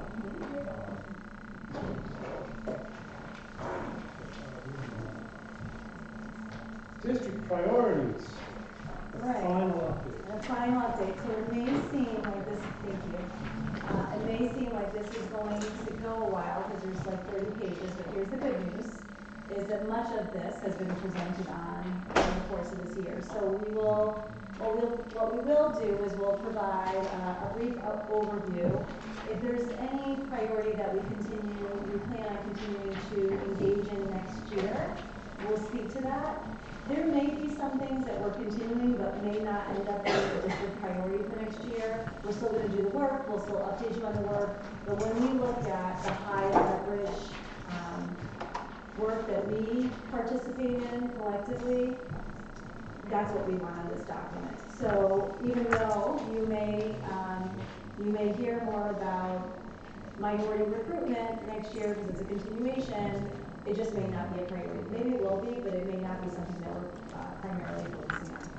So we're going to start off with teaching and learning. And let me just add one other piece to this is I feel fortunate because I do work with a great team. Joe's here behind me, not feeling well, but still came to the board meeting to support tonight. I work with a great team. They're incredibly invested, and I wish I could say to them this was their only work this year, but there was a lot of work done, too much to list, too many buckets, but I think that they should really be proud of how much lifting has been done, and not an easy year for sure. So Corey, I'll start off with you, brief summary. Brief? I have so many things to talk about. Okay, so for teaching and learning, we have multiple priorities this year. So some updates on the structures and systems that we have created. That is completed. It doesn't mean we won't continue to work on that. We are excited about the spring curriculum writing coming up in the next 2 weeks, the training for our teachers. We're excited, for example, about the work that the music department at the elementary level has done around common benchmark assessments, and that all gets kept in that one folder on our website and on our curriculum website. And then we've worked really hard to make sure that we have a very clear process for the curriculum development, writing, and revision process across the year. We talked about it at length at the last curriculum department meeting. In terms of our alignment of our departments, we continued that work all year. We're very excited for the culmination of that work for all our departments, which is summer curriculum writing this June or July. And we are already reflecting on the goals that we implemented this year and planning new ones towards next year. And that means that having those reliable experiences that you know you're going to be with your team. We're already thinking about what is that staff development going to look like, what are those goals going to be, what is the work of the departments going to be. So alignment around MTSS. This is one of the big goals that we've been working on this year, and this absolutely does support our students where they are. If you remember, MTSS is for intervention, behavior, and for enrichment. Sorry, I was like, wait, and enrichment. So we have done a lot of work in general, just calibrating and aligning those structures in place because this is a way to address learning loss and to address kids who need more. This spring, what we've done is we have started a study of our current MTSS intervention process, and we have our different building level administrators leading subgroups in different areas of need. Dr. Hemingway and I worked on this together, and the culminating work this spring, along with the subcommittee on staff development, will help put forward a plan for all our teachers of what that learning will look like next year as we're looking to continue to align those processes. So it sounds complicated, but it's actually very inclusive. We have teacher representatives, we have representatives, administrators, all departments working on it. But it's actually still. I was going to say, still sounds complicated as it is. And it's inclusive, ongoing. I guess it's very frequent. New curriculum resources, studying and seeing what our needs are and identifying what those needs are and coming up with new curriculum resources. You heard a lot about CATS this year. So we're very excited because our math teams and our literacy teams have already got to engage in some professional learning along with our administrators to get ready for the implementation next year, because we know that's what matters more than any resource is how well we do that implementation. That study of resources is going to continue across grade levels next year. So just thinking about communication, my department has worked really hard, and remember Wes is part of my department. We've worked really hard to make sure that we're keeping parents up to date with all the different things that we're doing. We've definitely been reaching out and trying to find out if there's any topics that they want covered. Wes helped us create our own YouTube channel, and we have up to 372 views, but that doesn't mean every single workshop got that many views, but I was very proud of the 372. So we're continuing to work as we move forward on the partnership with parents and access for parents. And I know that as a working mom myself, it's always good to know that if there's something that happened during the day that I can watch it later or when I actually have a moment to sit. So we're proud of that work. We'll continue it, but we did complete this goal. Les, you're part of the next one too. We know that for MTSS really to work, to make sure that we are paying comprehensive attention to our students, we need a digital warehouse system. That's every district needs that, and thanks to the work that Wes and his team and building administrators did, we actually are working on now. We've selected one, and we're working on the implementation process of what that's going to look like. Thankfully, we have some in-house talent, so we were able to get something that was a little bit cheaper, because we're going to rely on Wes and his team to create and build, which I don't really know what it means, but they're going to do the back end. Whatever the back end is, they're going to create it, so we don't have to pay for someone else to do it, and we are catering it to exactly what our teachers need. Back to that MTSS work, Wes is on a committee with teachers and principals creating what that input page Will look like, yeah. whatever that is. Okay, so very exciting there. So that is complete. Essentials, so my next time we meet, I'll give you an update on actually K-12 essentials, because I couldn't just do K-8 this year. But some of the exciting things that you know are happening. I mean, just the instruments for music, I can't just, we are so excited. That's a big deal. Got through those instruments, that's not even up there. But we have spent a lot of time together, all the essential departments, that's LMS, that's PE, art, and music. And we have studied instructional minutes. I'll talk about this more next week. We have not been able to make changes to instructional minutes at any level, but we are looking to expand BPA outside of the art and music classrooms, thinking about enrichment opportunities and integration into curriculum, and then working with our PTAs to have an art representative on each PTA, so we can not just bring in enrichment. We love authors. I'm a reading person too, so we love authors, but we also want to bring in artists. So trying to create that balance. So while we don't have more instructional minutes in the school day, we are looking for other ways to do so. And you'll hear more about that next week. 2 weeks from now. 2 weeks. And is that the last one? Yes. That is. I'm going to transition. Oh, you're going to stop any questions? Do we have any questions? I didn't even talk about the tutoring. My team told me to talk about the tutoring. I did, but the tutoring has been very successful. Yes, we should talk about that. Is that we are very lucky because we did have ESSER funds this year, and one of the things we don't talk about enough is how we're using that money during the school year, which we've offered tutoring across the levels, and kids really use it. They hop on to that Google Meet at all kinds of hours. And we really monitored how often the kids are using it, what kind of progress they're making, And we've made decisions about whether or not to continue or discontinue. We've actually had to continue because kids were using it. I think we're coming to the end. Just coming to the end, and the other part that we haven't talked about is as much as the very targeted tutoring that we've been providing for seniors who are at risk of not graduating. So we're actually seeing that our course recovery, our numbers will go down for the summer because that's been so successful. So they basically get paired up with a teacher who becomes their partner. And they meet whenever works best for the students, so sometimes it's virtual and sometimes it's in person. But it's been really highly impactful. So I can't really take credit, it's my team, Linda Johnson, Jeff Cordishley, and Amy Tucci, because they work so well with the building administrators to see what the needs are. Because it depends on the kid. Middle school kids don't have time after school, but they can virtually join on at night, and they love that. And the high school kids are thinking about, well, which kids need the most from us right now? And those were our seniors that we were worried about. Middle school, we have surprise kids all the time because they would just pop on. And Sometimes siblings, but that's fine. Because the whole point is kid and friend plus one.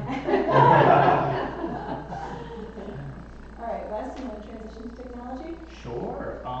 Yeah. So my first completed, right? We completed the 1-1 initiative. This is the first year that the district has actually done something like this.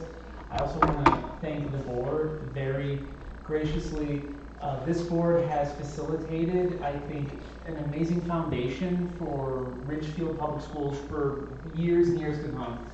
We've created a foundation and a system that, you know, if I get hit by a bus tomorrow, things can still, let's hope it doesn't happen, but things can still continue on. We have a cycle, we have replacement, we have the ability to be innovative, we have the ability to now look at what other schools are doing and maybe make those programs here. Every year was always kind of a terrifying fight if we can actually get technology running in the district, and from this year on in perpetuity, we're going to be in a really good place with a really great foundation. That doesn't mean I won't be asking for things next year, but they will not be as big as they were this year in terms of ask. So I want to thank the board again for supporting this budget and really fighting the good fight in the town. So thank you again. And again, I think if you walk through the schools, you'll start seeing the massive improvements. So the 1-1 is done. We've also did a full audit of all of the technology in the district. We're talking complete end-to-end, whether it is office workers, student, classroom, right down to Joe's facility workers, and how those, even the HVAC systems, how we can log into them over the network to keep monitoring them over time, so we can figure out when to keep them on and off to save money. So we're talking everything has been completed on that audit, which then informs me on what I can buy each year for these product cycles. Next, if we go down to the work with the curriculum department, of course, as you heard Corey, I'm also under her umbrella. And we've been working on, we won't be calling it a CTE program, but Career Technology Education. More integrated pathways we're looking into at the high school level. You're going to be hearing more about that next year. I'm already planning some visits of schools that have some really stellar CTE programs to see how we can take what we're already doing really well at the high school and then interconnect it more and give more opportunities to the children. As you guys have seen, when we started the robotics program, it went from 2 sections to it exploded, and now we're almost at 20 sections. It's just super popular, so the demand is there, but we also want those students to experience other classes within their umbrella, so we're looking into new things like that, like new types of courses. Like, actually, I didn't get to do it this year because of budget issues and personnel. We just think it wasn't the right time. And next year I am going to try to look into getting media production back running at the high school again. I think it is one of my big pillar moves for next year to get that up and running. If we go down, what did I skip past? Work with the K-8 curriculum. We're looking at updating STEM opportunities at the middle school level, which is a big one because that is going to be the big feeder system into the high school. And of course, leveraging some really cool dynamic ways we're looking at using our library media specialists. I'll be talking about that at the next board meeting briefly, and on how we can use them as especially the elementary level, to really start facilitating digital citizenship. And we're looking at we're already having one of our really good tech integrators come with a preliminary curriculum to integrate throughout the elementary level next year, which we really think it needs. Now that we have the technology, you know, we're done with COVID, now we can be good stewards of how our students are gonna interact with this technology, and I think that is going to be something we'll be building. And, I think that's it, unless there's any questions. Questions for Wes? Thank you. All right, So I just talked about this priority tonight, so we can move on. all right. So the next one is actually from the the Innovation Committee. Did you switch it? Oh, yeah. Okay, so one of the first, we've been trying to figure out how we're going to leverage this work.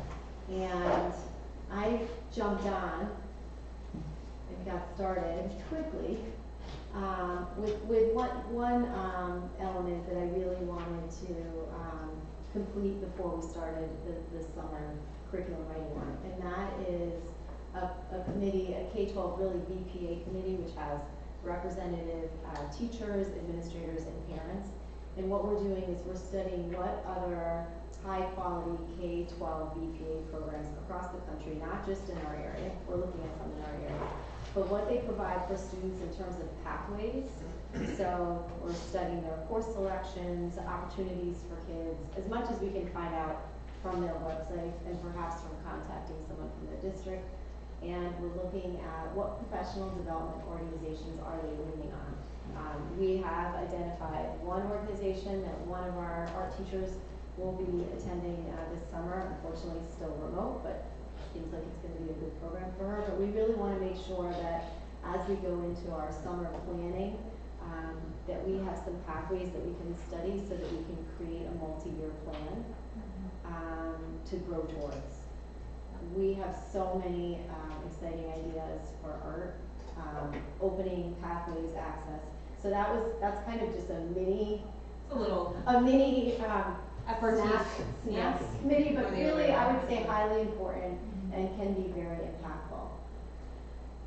Yeah, so I want to do nothing more than run another summer committee. I got over my PTSD from the reopening committee. No, I think, you know, Susie has presented budgets now 2 years in a row in which she's talked about the horizon. She's talked about 2 years ago that, you know, really innovation couldn't be a major priority. She crept into it a little bit more this coming year. And so what we've come to realize is we can't wait for a good budget year to innovate. So the work this summer is really to pull teachers who are interested in thinking through, you know, what is the future, what are ideas that we could be optimizing budget-wise or not. We're not going to put a parameter on it, like without spending money type of thing, but really that in a lot of cases we don't need to have budget constraints or be concerned about budget constraints to do innovative work.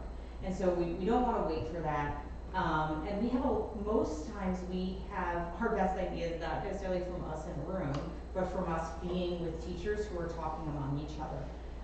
And so we want to start that conversation, but we also want to shift. So we talked about rebounding this past year, right? And a lot of focus on teacher wellness, and I'm giving Corey credit for that theme and the theme that will come next year that I'm not going to spoil. But really also shifting, you know, we've thought a lot about how do we support our teachers.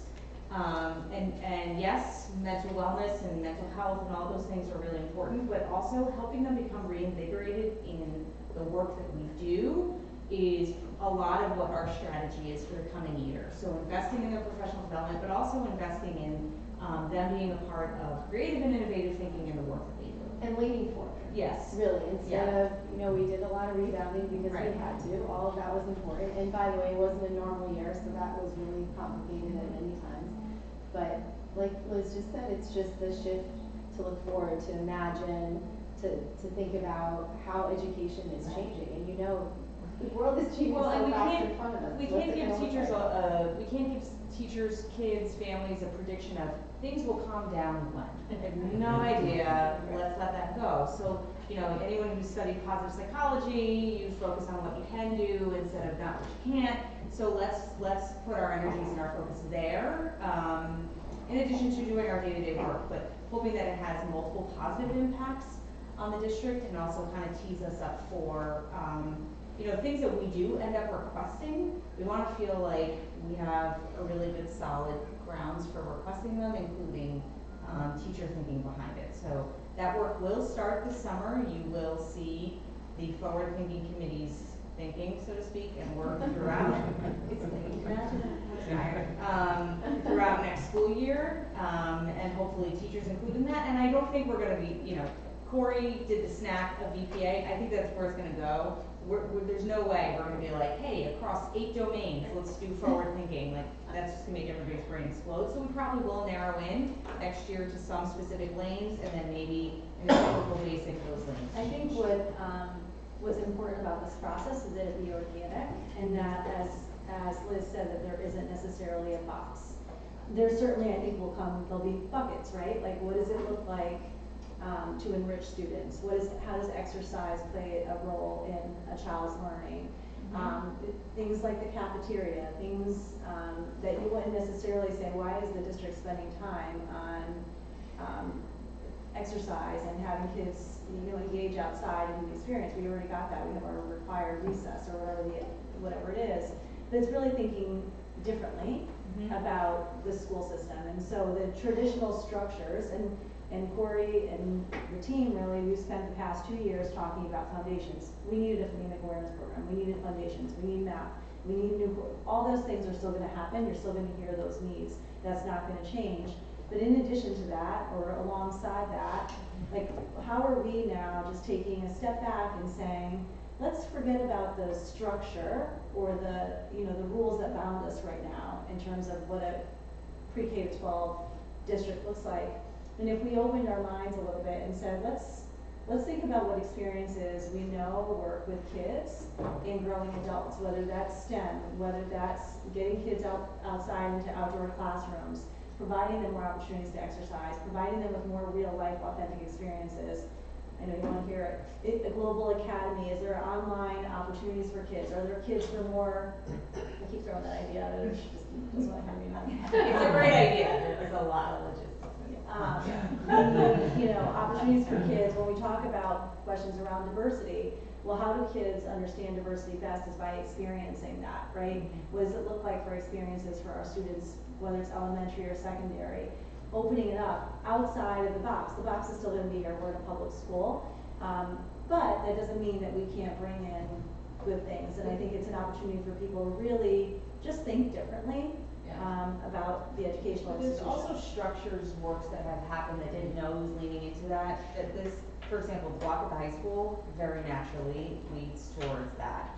Even the way that the elementary schools have readjusted in the last couple of years to the 6-day cycle, it allows a level of flexibility. So a lot of the groundwork really is there, whether it be curriculum instruction, or just the structure of how schools work in terms of when is the time to do that kind of thing. So we're going to try to be as open-minded as to how this goes, rather than by December we're going to have X done, and by March, that's just not probably how realistic it's going to be. And that's not how good thinking comes. Right. There are structures that we have to have in place in the school system, but the different type of thinking comes when it's organic and people have the time to go study something that they wouldn't necessarily study, but it's connected to the organization. It's still connected to the work, but go spend an hour of your time studying something completely different that might be generalizable to the school system, and let's see what that looks like. So if nothing else, it'll be fun. I'll hold us accountable for it. Well, you'll also start having data if you want to do pilots. Wes Right. is building you a data warehouse to actually start to test some of these ideas and try them out, and you've got potentially multiple schools Yes, to do you that. are. Yeah. So, but that's where the intersection of today versus the future comes Excel into is not a play. It's database. good. Yeah. All right, so I'm holding on to my pipe dream of co-teaching in the elementary school.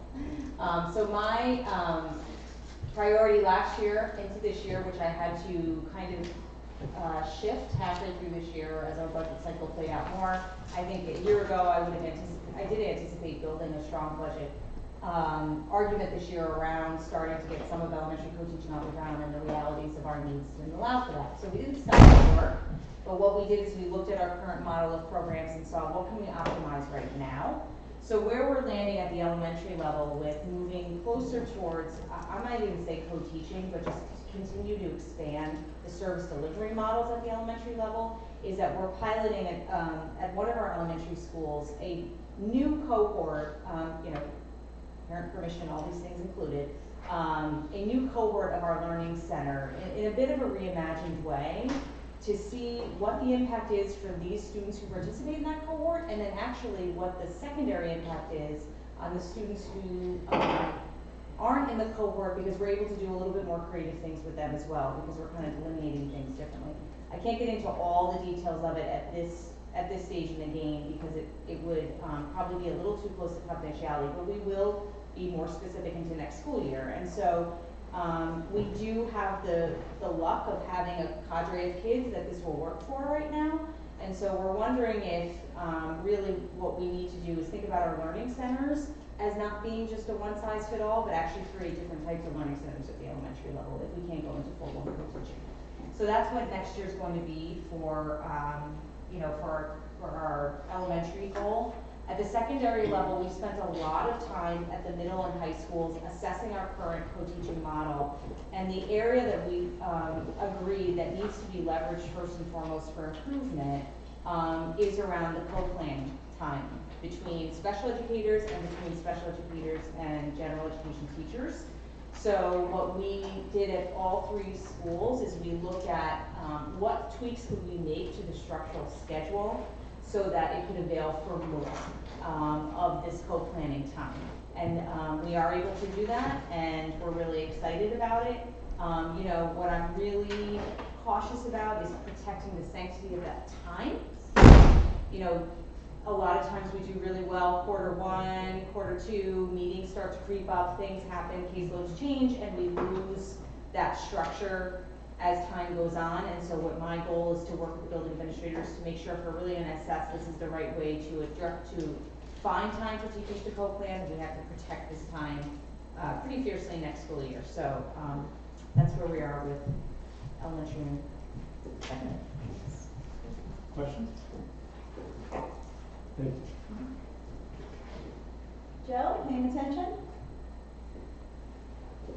Yes. I took my Advil, so I'm all set.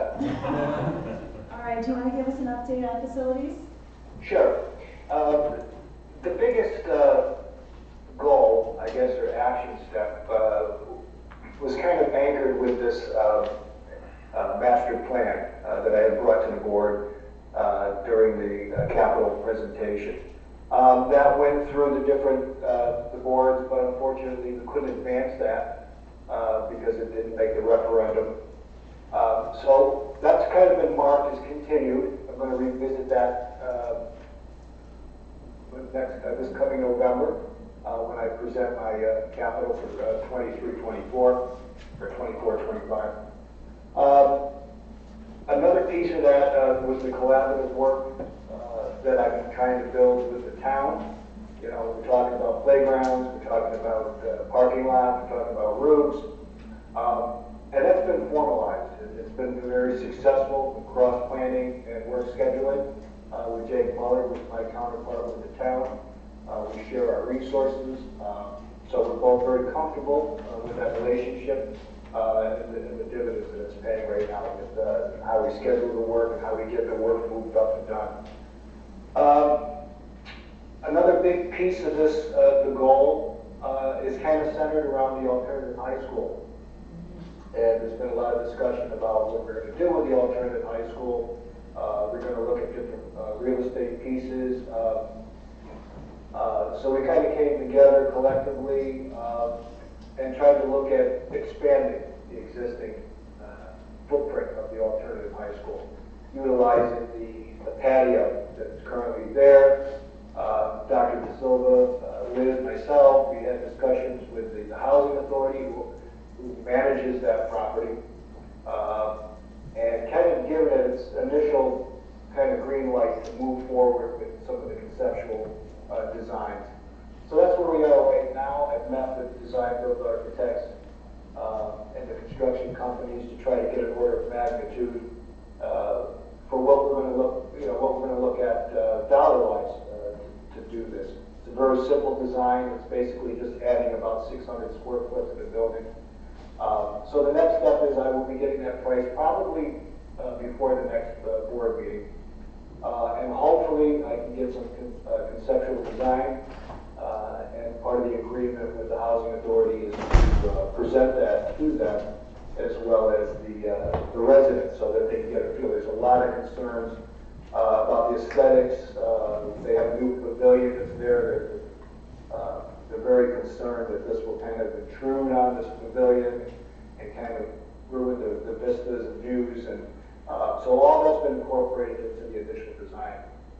And that's kind of it. I mean, again, everything hinged on that master plan. So we're going to revisit that again in November, present it to the board, and try to sell it again to the town and try to get that, because that's very important as we move forward with you know, the educational piece and space utilization. So that's where we are, folks. Thank you, Jeff. Thank you. Yeah. Questions for Joe? Feel better, Joe? You're not off the hook yet, though. No, I know. I got to fix my hair, Bill. All right, Karen? Okay, sure. So my office has two district priorities. The first one about supporting and creating a diverse workforce was meant to be a 2-year plan. So whether it's a formal district priority or not, it is work that is going to continue next year and will be brought before you as well. So as you know, we do have a committee of a Minority Educator Recruitment Advisory Board. We're working collaboratively with CES to do that work. This year, the intent was to lay the foundation and establish our core values and beliefs. And we've done that over our last 3 meetings. We felt that until we were very solid on what our values and beliefs are, we cannot come and make recommendations about policies or practices and our changes for next year. So we do have a roadmap for next year. We will continue to finalize those core values and beliefs in the summer, as well as look at our current demographic data as it relates to faculty and staff and students, and then actually develop our formal written plan to be brought to you. It's our intent to bring that to you around March of next year, prior to our hiring season next spring of 2023. I am pleased that we just received a very small grant, but a grant last week to help support this work for next year. So I'm proud of that, and I'm proud of our committee's work and dedication and thoughtfulness to this important topic. Congrats on the grant. Excuse me? Congratulations. Thank you. I know it's my first one ever. She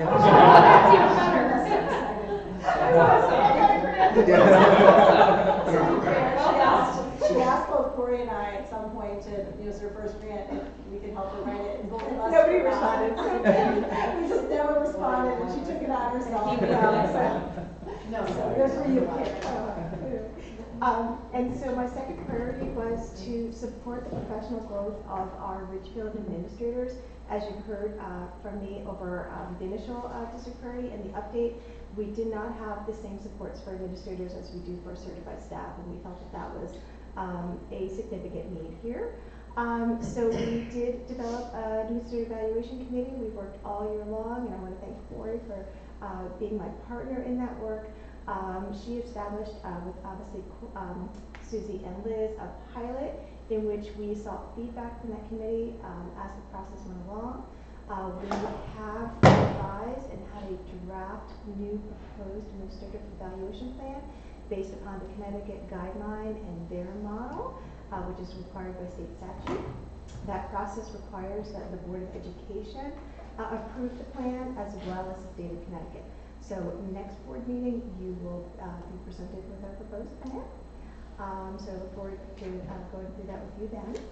And then the last action plan was to develop a mentoring plan for our administrators. We believe that it's important not to say, welcome to Ridgefield, good luck, here's your keys, but how are we going to help you through your new transition, whether you're a new administrator or just new to Ridgefield or new to your particular role. So we have developed a multi-tiered plan in which we hope to support these administrators both through internal mentoring, also connections with CS. They have a new administrator induction program, as well as there's times that we believe it's important that you need to be able, administrators need to be able to talk to somebody outside. So we do have a consultant that does some calibration with us that we will also provide to our administrators as needed. So I'm pleased to have that if we have next year as well. Are there any questions about my two priorities? Any questions? Thank you. Thanks, Karen.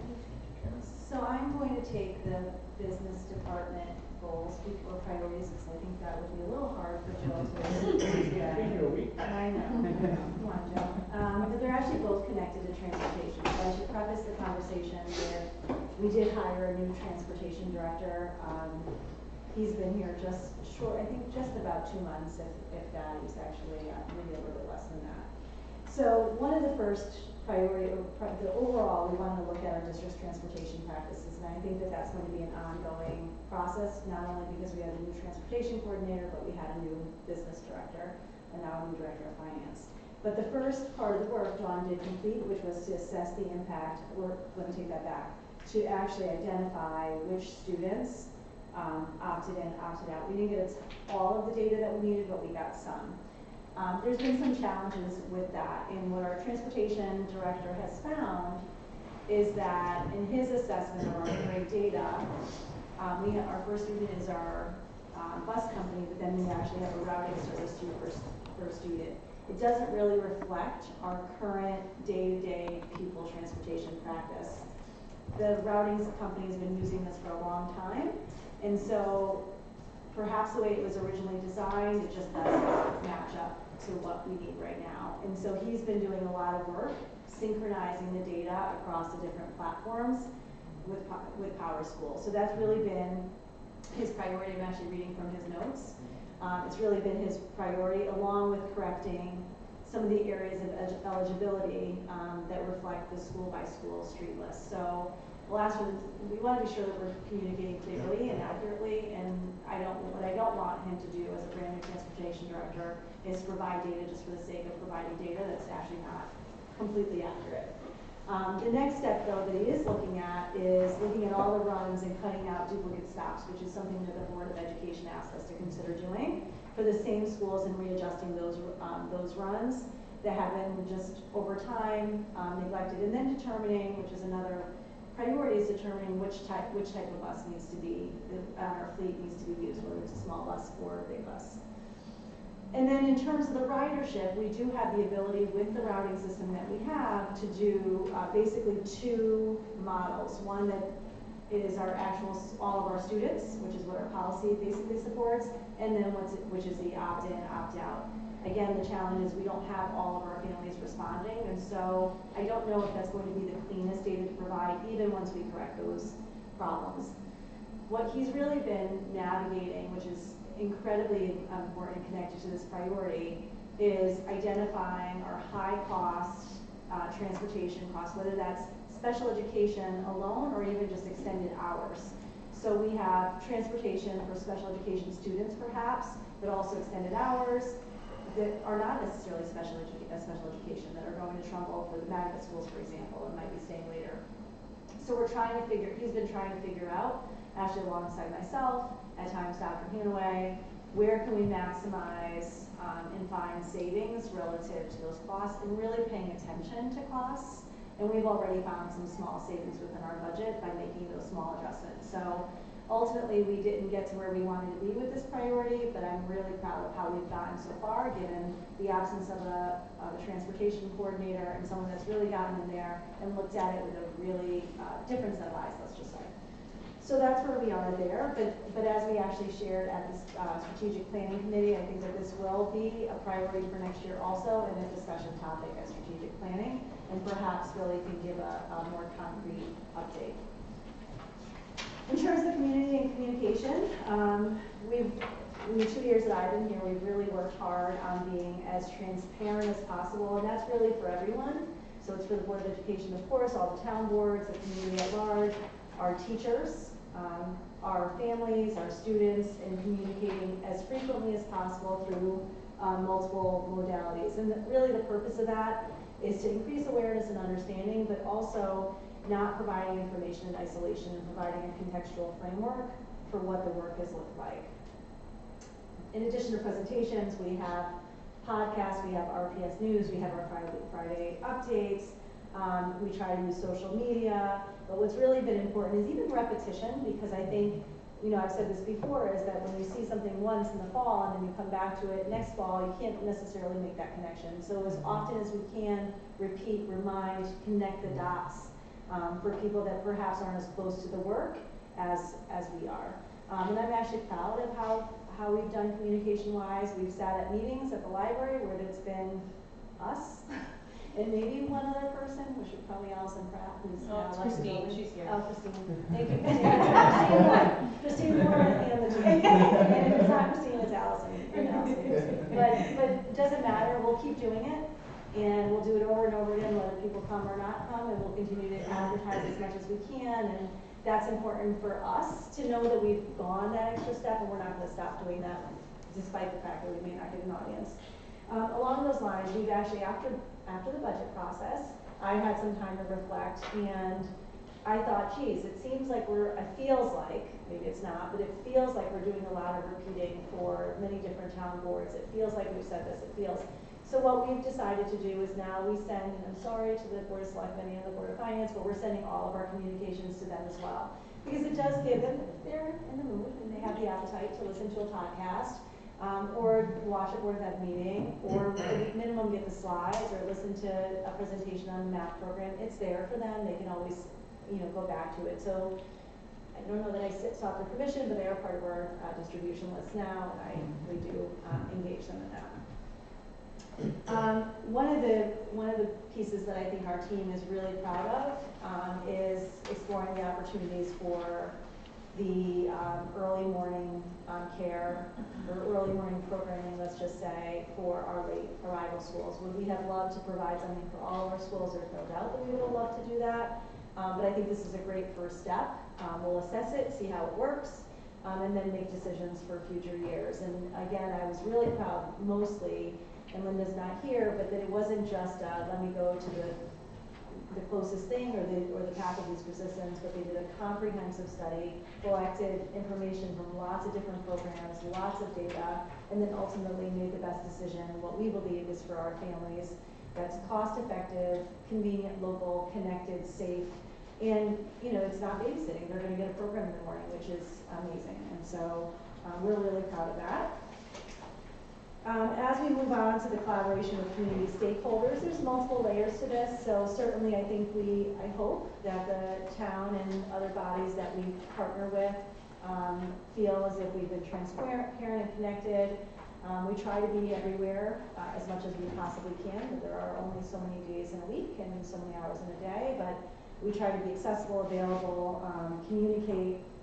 This year around accessibility, some of the feedback that we heard was that, yes, we had somebody really trained on one end, which was Joe on the facility side, but can we get somebody else that's on the human side? Liz went through the training last summer. We've partnered, like I said, monthly, sometimes more often than that. We've done a lot of work with the town around playgrounds, which I feel really good about that partnership, and hopefully they feel the same way. In terms of the update, that tonight we asked for the 2% non-lapsing fund. You may at some point hear me talk about capital, and if that's where it needs to be, because it matters that much to us. So that is a topic that you'll be hearing more about. In addition to that, we've been working with other partnerships. So it is slightly not bad or good, but just different here that we have Parks and Rec, we have town, and so we have many partnerships, in particular around the fields and things like that, that are with Parks and Rec. And so as contracts have been coming up, we've actually spent the time not just to have Jonathan sign them or me sign them, but really spend time in meeting with the people that originally created these documents, and just making sure that what's there in writing is what we actually do. And so, who's responsible for what oftentimes changes with the people, right? Susie does one thing, then the new superintendent comes and they take a completely different approach. It's not different in facilities, it's not different with Parks and Rec. Well, I thought they were supposed to take out the garbage. Well, I was supposed to take out the garbage. And you blew the leaves this way, and then I blew the leaves that way. So what we did was we spent time going through, literally line by line, of the contracts to make sure that what is written is what's actually actualized and practiced. And we do that, again, we have great relationships. We're very, very lucky with hope they feel the same way with town, with Parks and Rec. And so it's not a he said, she said, it's just, all right, what's actually happening? Is that what's supposed to be happening? Is that what we believe is supposed to be happening? Let's just make sure it's written that way. And I feel good about that work. And we'll continue that as contracts come up and it's time for review. And so that is our priorities. So I'll take questions. I had two, I think, right? Transportation and business. So I don't think I stopped at the first. Questions for Dr. Silva? No. All right. Thank you. What's left? Oh, a few policies here.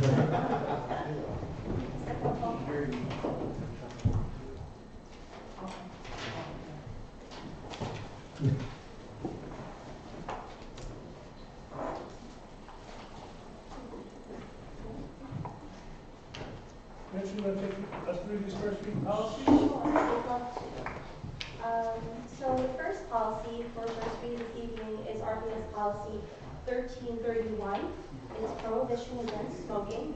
The last time it was revised was 8/24/20. As per the fall Shipment and Goodwin update, they revised this policy in light of sections 86 and 87 of June special session Public Act number 21-1. The law revises the definition of smoke and smoking. It clarifies that the prohibition on smoking extends to any area of a school building and extends the prohibition against using an electronic nicotine delivery system or vapor product on school grounds or in a school, to also prohibit the use of electronic cannabis delivery system in such locations. So if you take a look at it, the purpose of this policy is a prohibition against smoking in RPS. In reviewing this in committee, the definition of real property and school property came up. So the definition of real property, which can be found on the second page, last line of the last paragraph there, is not word for word as it is written in policy 1700.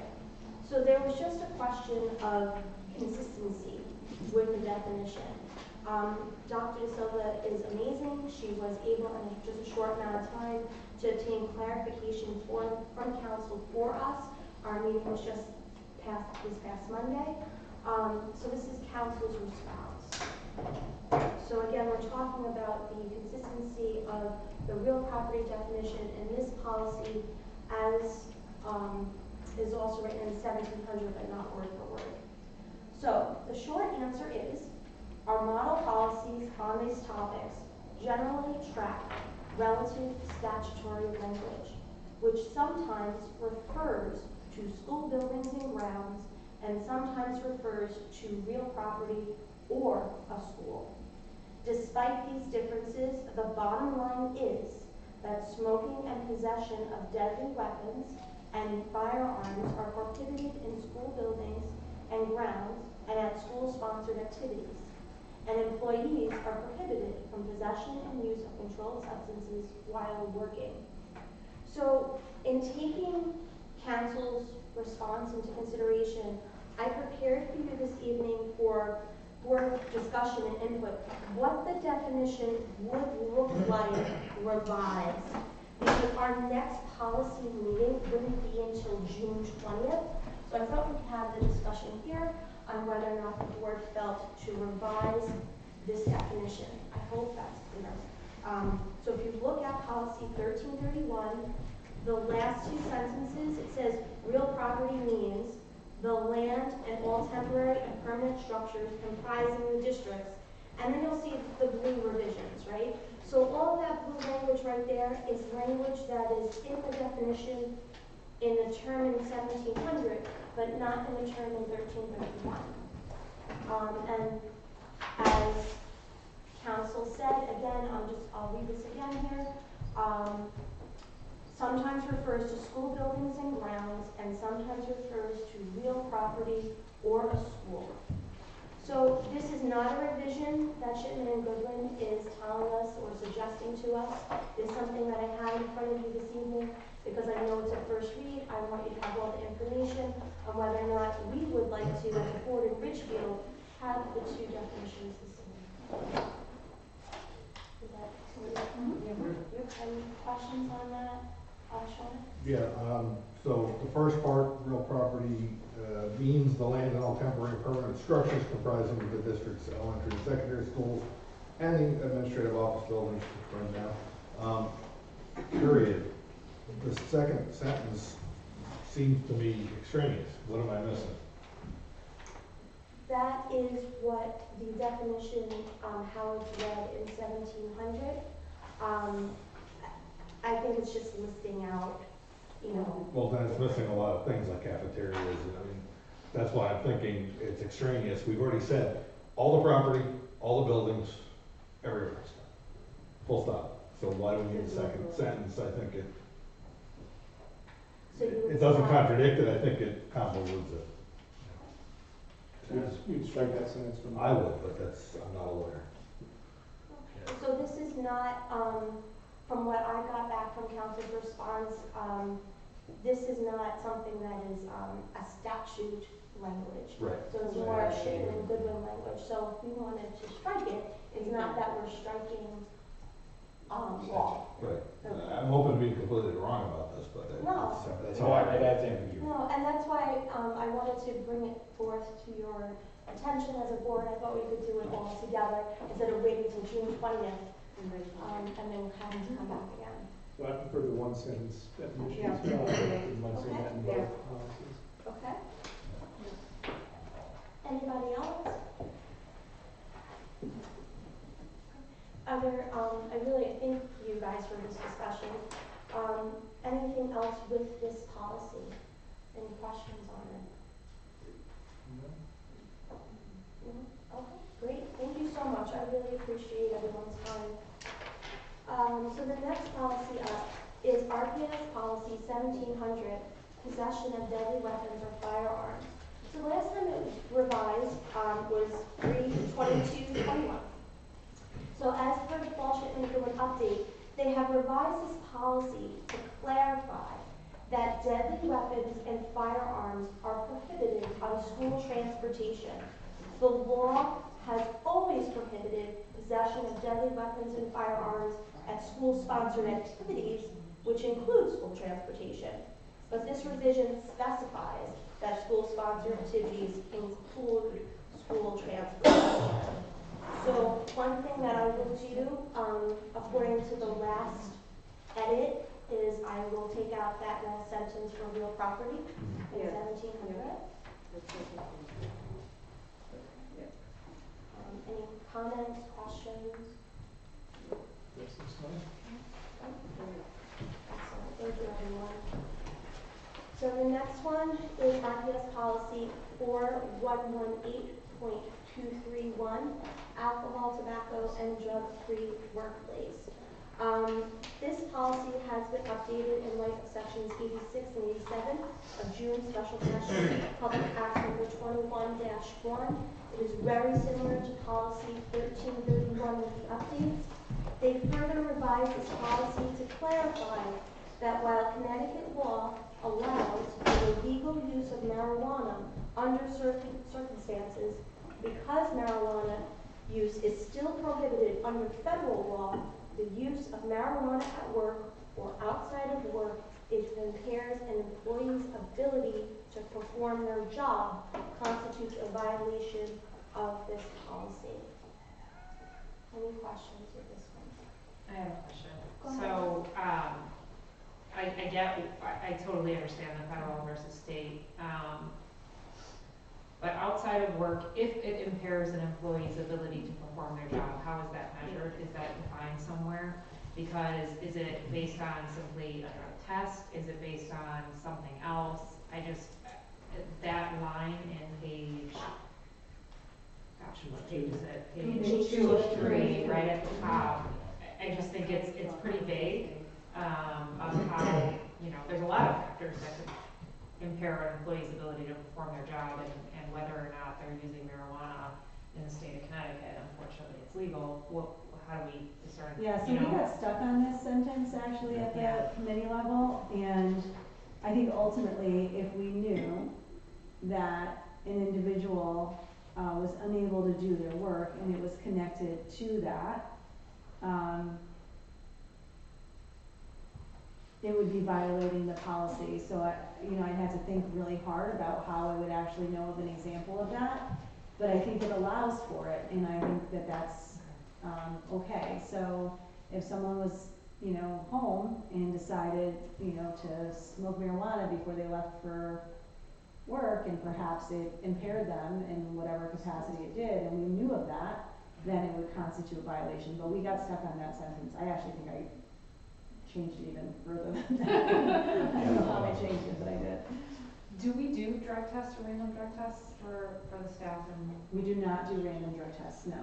Karen, Do you want to explain the process prior to employ it? Yeah, so right now, no, for drug testing, we do not. I know that for facilities, there is a fit for duty exam that the facilities has to take. But no, as a standard measure, there's no random drug testing. Or even pre-employment? Not for non-certified, or for certified staff, no. I know the smoking part is covered by the smoking policy, but this also could take the forms of not smoked stuff, right? Yes. Theoretically, you could be having pot brownies in the cafeteria, and everybody's happy, right? I'm just making sure we're clear on that. It says use of marijuana at work is prohibited. Okay. Whether it's in a brownie, in a gummy bear, or anything, it's Okay. uniform. You can turn it into whatever you want. But it's only prohibited if it impairs your job. No, No. using it at home is prohibited. That's not how I read this. I So read, Sean, you remember I said a while ago that I mixed the sentence Yeah. up? That's how I read it. right. But it's, I think that The comma when goes. you read it, That Oxford comma?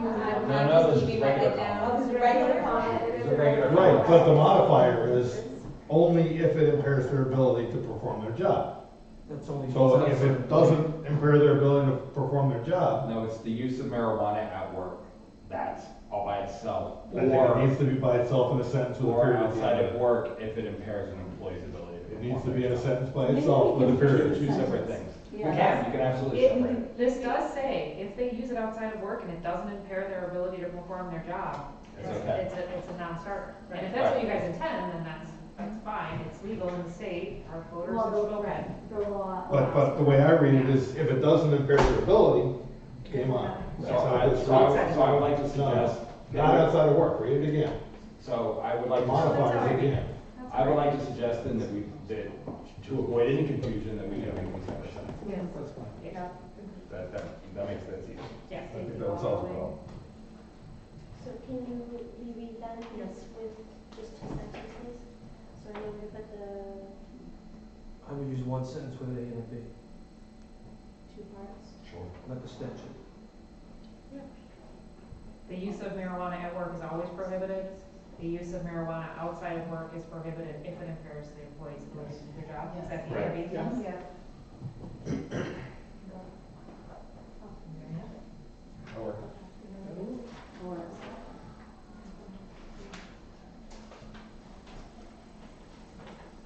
Any other questions on this policy?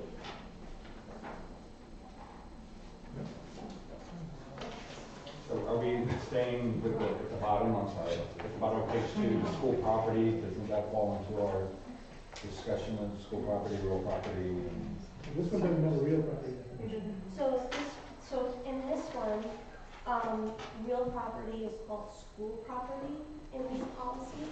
So that's another reason why the question was asked. So they're saying that basically sometimes they refer to real property or a school. But despite the differences, the bottom line is that it's still not, Right, so shouldn't they be the same? so. That was my point, is that if they're interchangeable, let's just make them the same thing, so there isn't confusion. But I think it's connected to the statute, right? Yeah, so in this policy here, if we change the word school property to real property, it is, I mean, if you look at the whole first page, employees shall only use prescription drugs on school property or during the conduct. And then however, in accordance with Connecticut General Statute, the board specifically prohibits the policy of use of marijuana on school property. So then my viewpoint on that is that let's change it, since real property isn't statutorily defined, let's define it as school property. For consistency.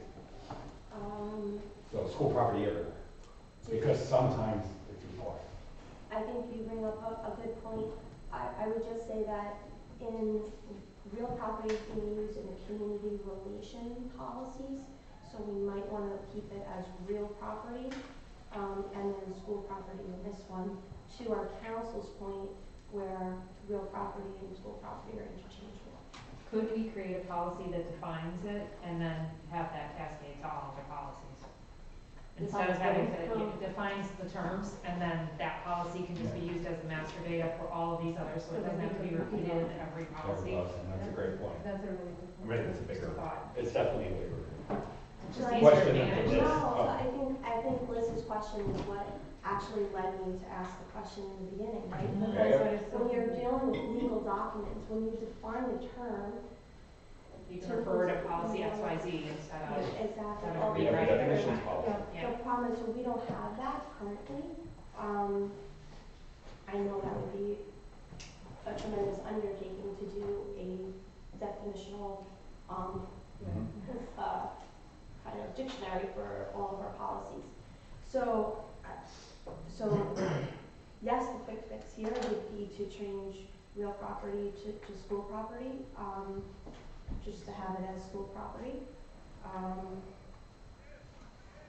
Since we're defining it the same across all three. I'm good with that. I agree with that. Okay, so I would go back to then 1331 and 1700 instead of real property, we're gonna make it school property. Yep. We are in a school. That's inclusive of district offices? Yes. Yes. So let's just make sure, so if I go back. What amazing. So I really have to go back. School and administrative office. No, Because we, that's that we utilize it for ours, at the A school. And permanent structures. So that's another reason why maybe real property, not school property. School sponsored.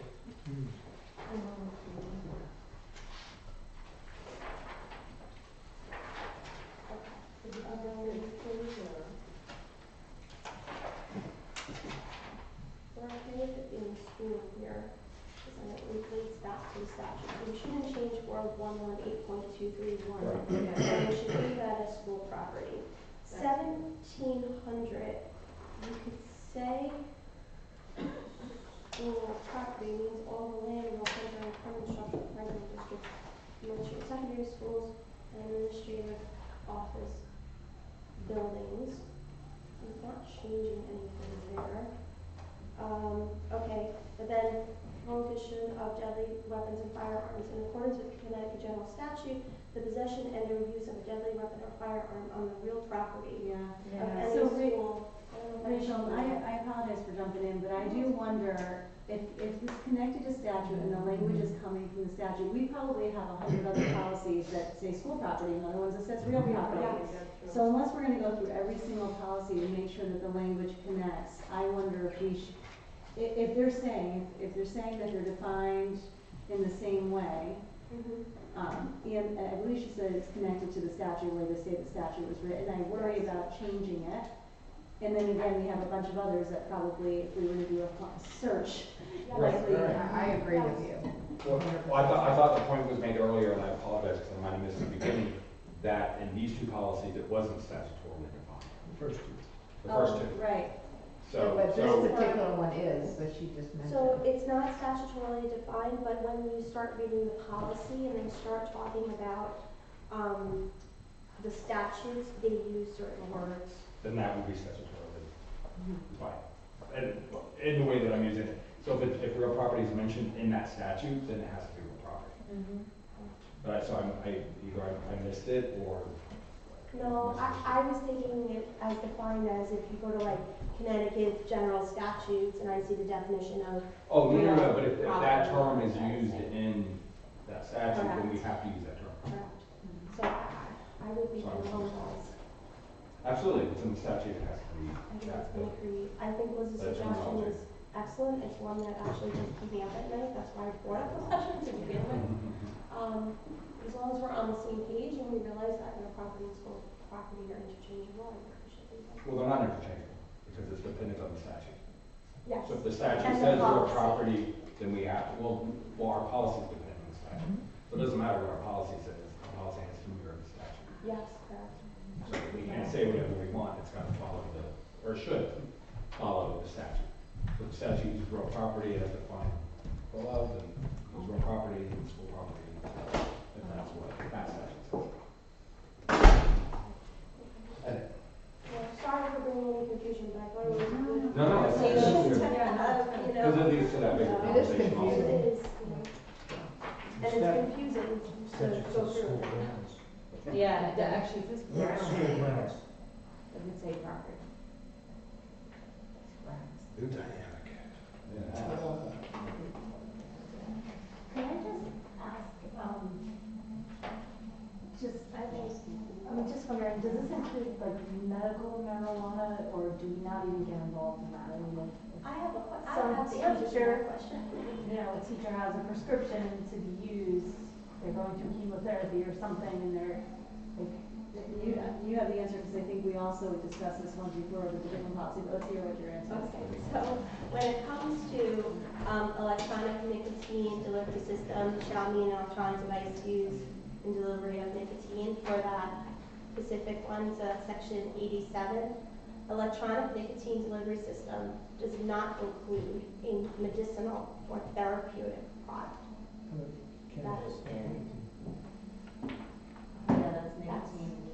That was from. so you're not allowed to It's the same smoke it in delivery any system. way. Is that what that's saying? In any way, including medicinal, but if you're ingesting it in another way, or consuming it or whatever. The way I read it was that it didn't include medicinal or therapeutic. So this did not cover that. Okay, so you could, theoretically. Well, I would have to defer to. I'd like to go back to an old policy, because I actually think otherwise, but maybe I'll get that question for you, and that answer for you, excuse me, and get back to you. Yeah, I'm just thinking, Yeah. you know, I don't want some But that- teacher going through chemotherapy getting in trouble. But if that carve out exists, it needs to be put back into 418.231 at that top paragraph. Because right now that top paragraph says it's prohibitive under section A we talked about.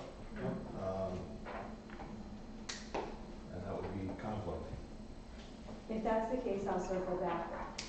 I think it is because it's still federally prohibited. So that would still be coming Here under it use is. at work. In policy, excuse me, I think it's 5114. Goes on through most of them. Which part? For the purposes of this paragraph, the term drugs, quote, drugs, unquote, shall include, but shall not be limited to any medicinal preparation, prescription and non-prescription, and any controlled substance whose possession, sale, distribution, use, or consumption is illegal under state and or federal law. So then, That's for students. And or federal. yeah. There's the problem.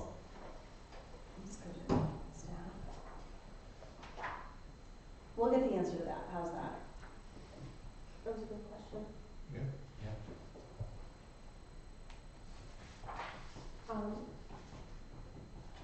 So Dr. Silva is working on that. Are there any other questions on this policy? Or can we move on to the next one? Let's move. Okay, so the next policy is student discipline. The last time it was revised was 3/29/22. So the good news is that we've already revised one of the things that Shipment and Goodwin have told us to revise. They told us to revise the definition of bullying, but you may recall that when we revised our bullying policy, we brought forward the student discipline policy to update the definition of bullying. The second thing that needed to be updated in here is in light of section 19, Public Act number 21-1. concerning the use, sale, or possession of alcohol or controlled drugs by students on school property shall not result in a student facing greater discipline, punishment, or sanction for the use, sale, or possession of cannabis than they would face for the use, sale, or possession of alcohol. And 3, they revised references to remote learning to ensure that they align with the new definition of remote learning in Public Act 21-46 and June Special Session Public Act 21-2.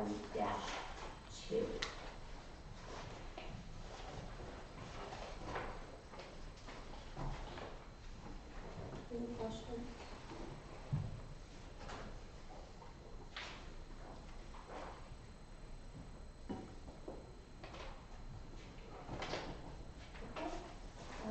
So in R, it also says school grounds, not that you use it. Yeah.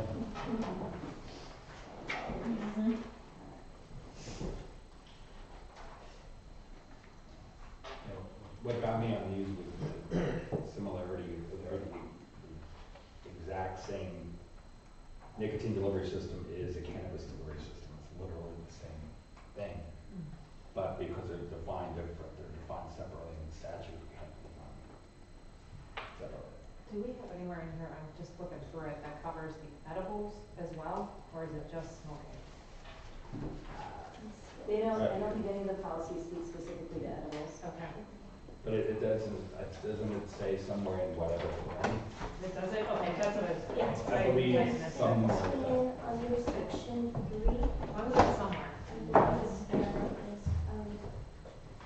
Rachel, while you look that one up. It does say with, because I was checking out with the, Yes. guns, it's kind of the same Yeah, with the guns. thread. 15 under section 3 was Okay, thank you.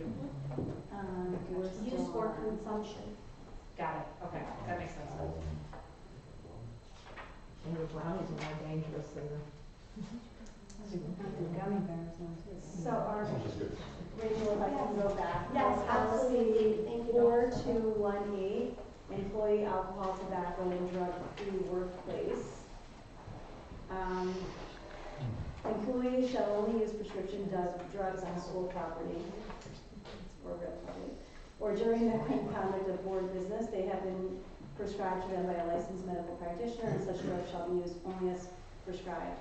However, in accordance with Connecticut General Statute 21A, 408A through 408Q, the board specifically prohibits palliative use of marijuana on school property, at school-sponsored activity, or during the conduct of board business, and specifically prohibits employees from being under the influence of intoxicating substances, including marijuana, used for palliative purposes during work hours. Okay. So, Nope. medical marijuana during work hours. In accordance with Connecticut General Statute. Or it affects your We went through this job. policy, I think, Even since I've been here. Yeah, I think it does, I think what it kept coming back to was it violated,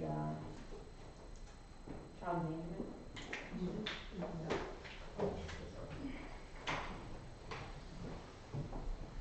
Thank you, Dr. DeSalvo. You're welcome. Great questions, everyone. So moving on to the next policy. So this is RPS policy 5131.6. Last time it was revised was 9/23/19.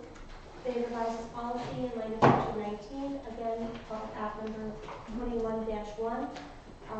Very similar to the update in 5114 concerning the use, sale, or possession of alcohol or controlled drugs by students on school property.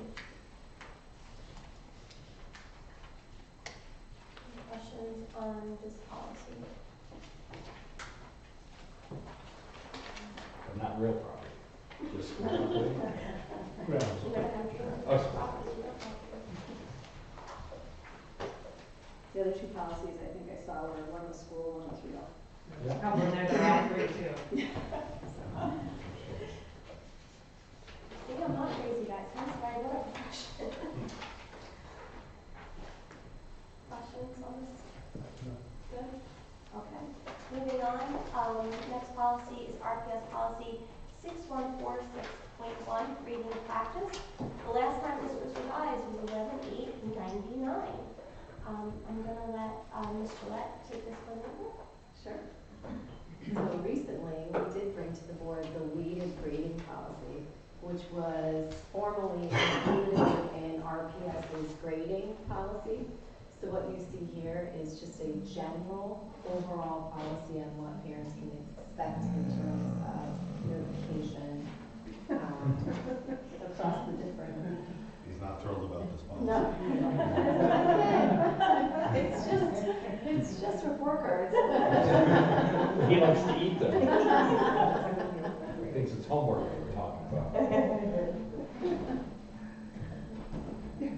So by grade level, it's giving parents clarification about when to expect to have communication. And we didn't want to be too specific because we may change ways that we provide progress to parents, but this provides clarity on what that's going to be in terms of. In general, we took out the weighting grading and just updated it to be overall. Yeah, overall to be more aligned to what we actually do right now. Right.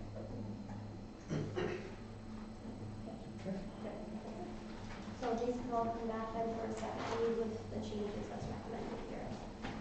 Wait. Hold on.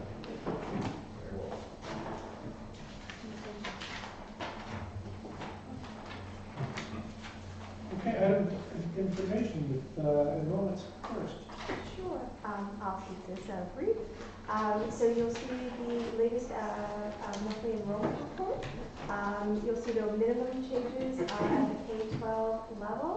The largest change was at our outplacements with 4 students. I do want to highlight that 2 of those 4 are new registrants who came in with outplacements into the district, directly into that.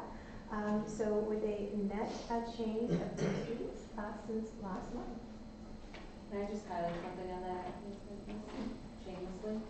Is that, those are our students, so we are, up to since the start of the year, but without those students moving in, we would have been flat from where we were in August. They're our students.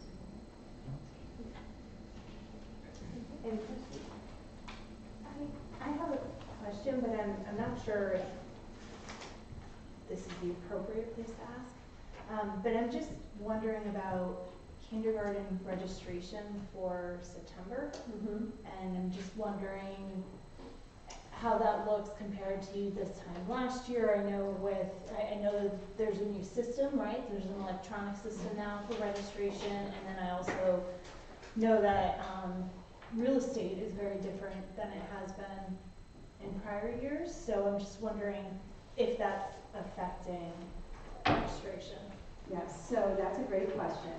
And one of my requests from the team, so that's why I have it handy, I was able to pop it open in 2 seconds, was that we begin next year sharing with the board. I don't think it was done in the past, but perhaps sharing with the board once kindergarten registration opens, giving you very specifically that data from year to year so you can see where the registrations are going. We actually had it ready, I didn't include it in this agenda, but so just to give you a sense, right now, we have kindergartners enrolled by the end of April. We have 211. In the 21-22 school year, the same time, we had 205 students. Prior to that, the year before, it was 149. Then ultimately, the actual enrollment, let's say for that 205, ended up at 319. So only 64% were enrolled by April. Amy, this year we have 70% enrolled by April based on what we expected. That said, that's still, it's important that people, if they're planning on coming to kindergarten, that they register. We've kept that in our RPS update every single week. So if you know neighbors, friends, etc., even if they're not, it's not even just going and starting your registration, it's completing it, because we don't hire a teacher or welcome back a teacher that we may have reduced unless we know for sure that we have that enrollment. So that's why sometimes you'll see last minute hires, in particular that end up, teaching kindergarten, because parents will finish the registration process a little bit too late. And what that means is teachers that we really loved, that unfortunately we had to say, you know, we might not be able to welcome you back, will find jobs somewhere else, because that's naturally what they're going to do. So, you know, publicly and shamelessly, please, please, please tell everybody if they're planning to come, register and register fully. Because we can see in the queue that I think Karen said 20-some are in the queue, and I know Karen shared that information with the principals today. But if they don't finish filling out the paperwork, then they don't count. So we can see that they started to begin the process, and I'm sure that the schools are communicating with them, and we're going to continue to encourage them to communicate with those families, but they don't actually count until they're fully registered. And at what point do we make those decisions about enrollment and about how many kindergarten teachers are hiring? So it's in stages. So we start monitoring in March and April, which is what is also the basis for what Susie talked about with our non-renewals, and who we say we don't know if we have a position for you next year because we're monitoring. Then we're coming to the next kind of pivotal point where my current teachers receive their notifications of assignment and salaries 2 weeks prior to the last day of school. So that will be the first full week of June. So then I will then say, based upon what is in Power School and who is officially registered, where are the teachers and the classes that I need, and I'll do assignments based upon that. And then obviously we still have registrations that continue throughout the summer, and we monitor that up to, we develop what we call a drop dead date. So there is a point prior to the start of school where the elementary principals communicate class assignments to families. And so once we determine what that date is, that will be when no changes are made after that. Once students are told these are your classes, then it was only in rare circumstances have we ever changed that and broken classes prior to the start of school. Thank you. But Amy, you bring up a good question. So that's something that next year we'll just start to share with you as soon as kindergarten registration opens, so you can just see the trajectory. And thankfully they've done all the work, so I have it handy.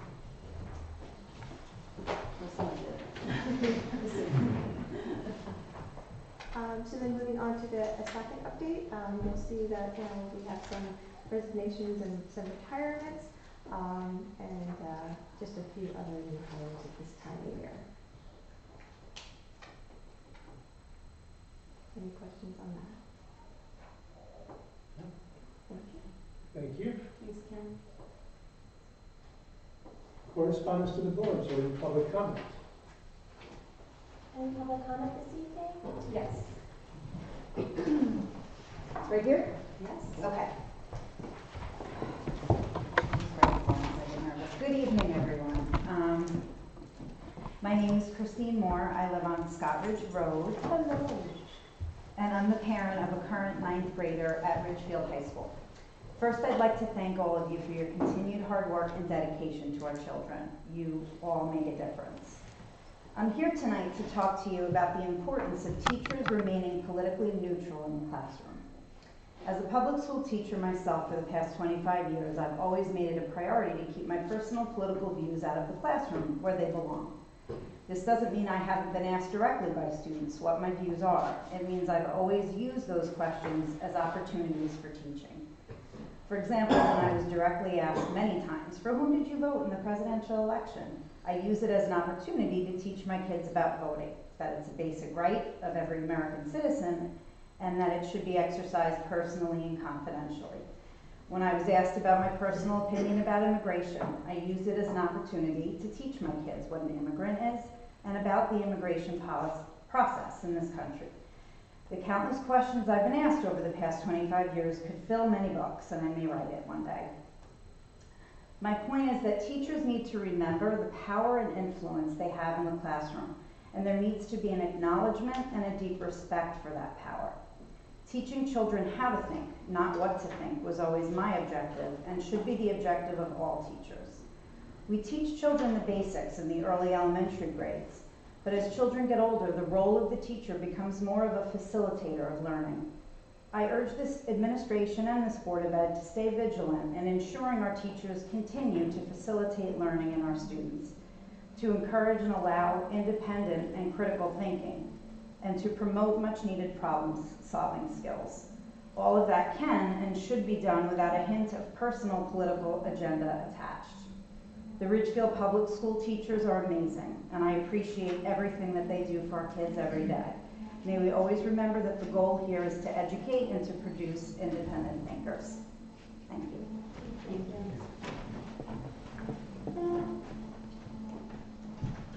For our correspondence report, we have received 6 emails since our last Board of Education meeting.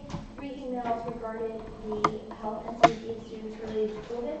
1 email regarding the superintendent's year-end evaluation. 1 email providing feedback on inadequacies for children. And 1 email involved a personnel matter. Thank you.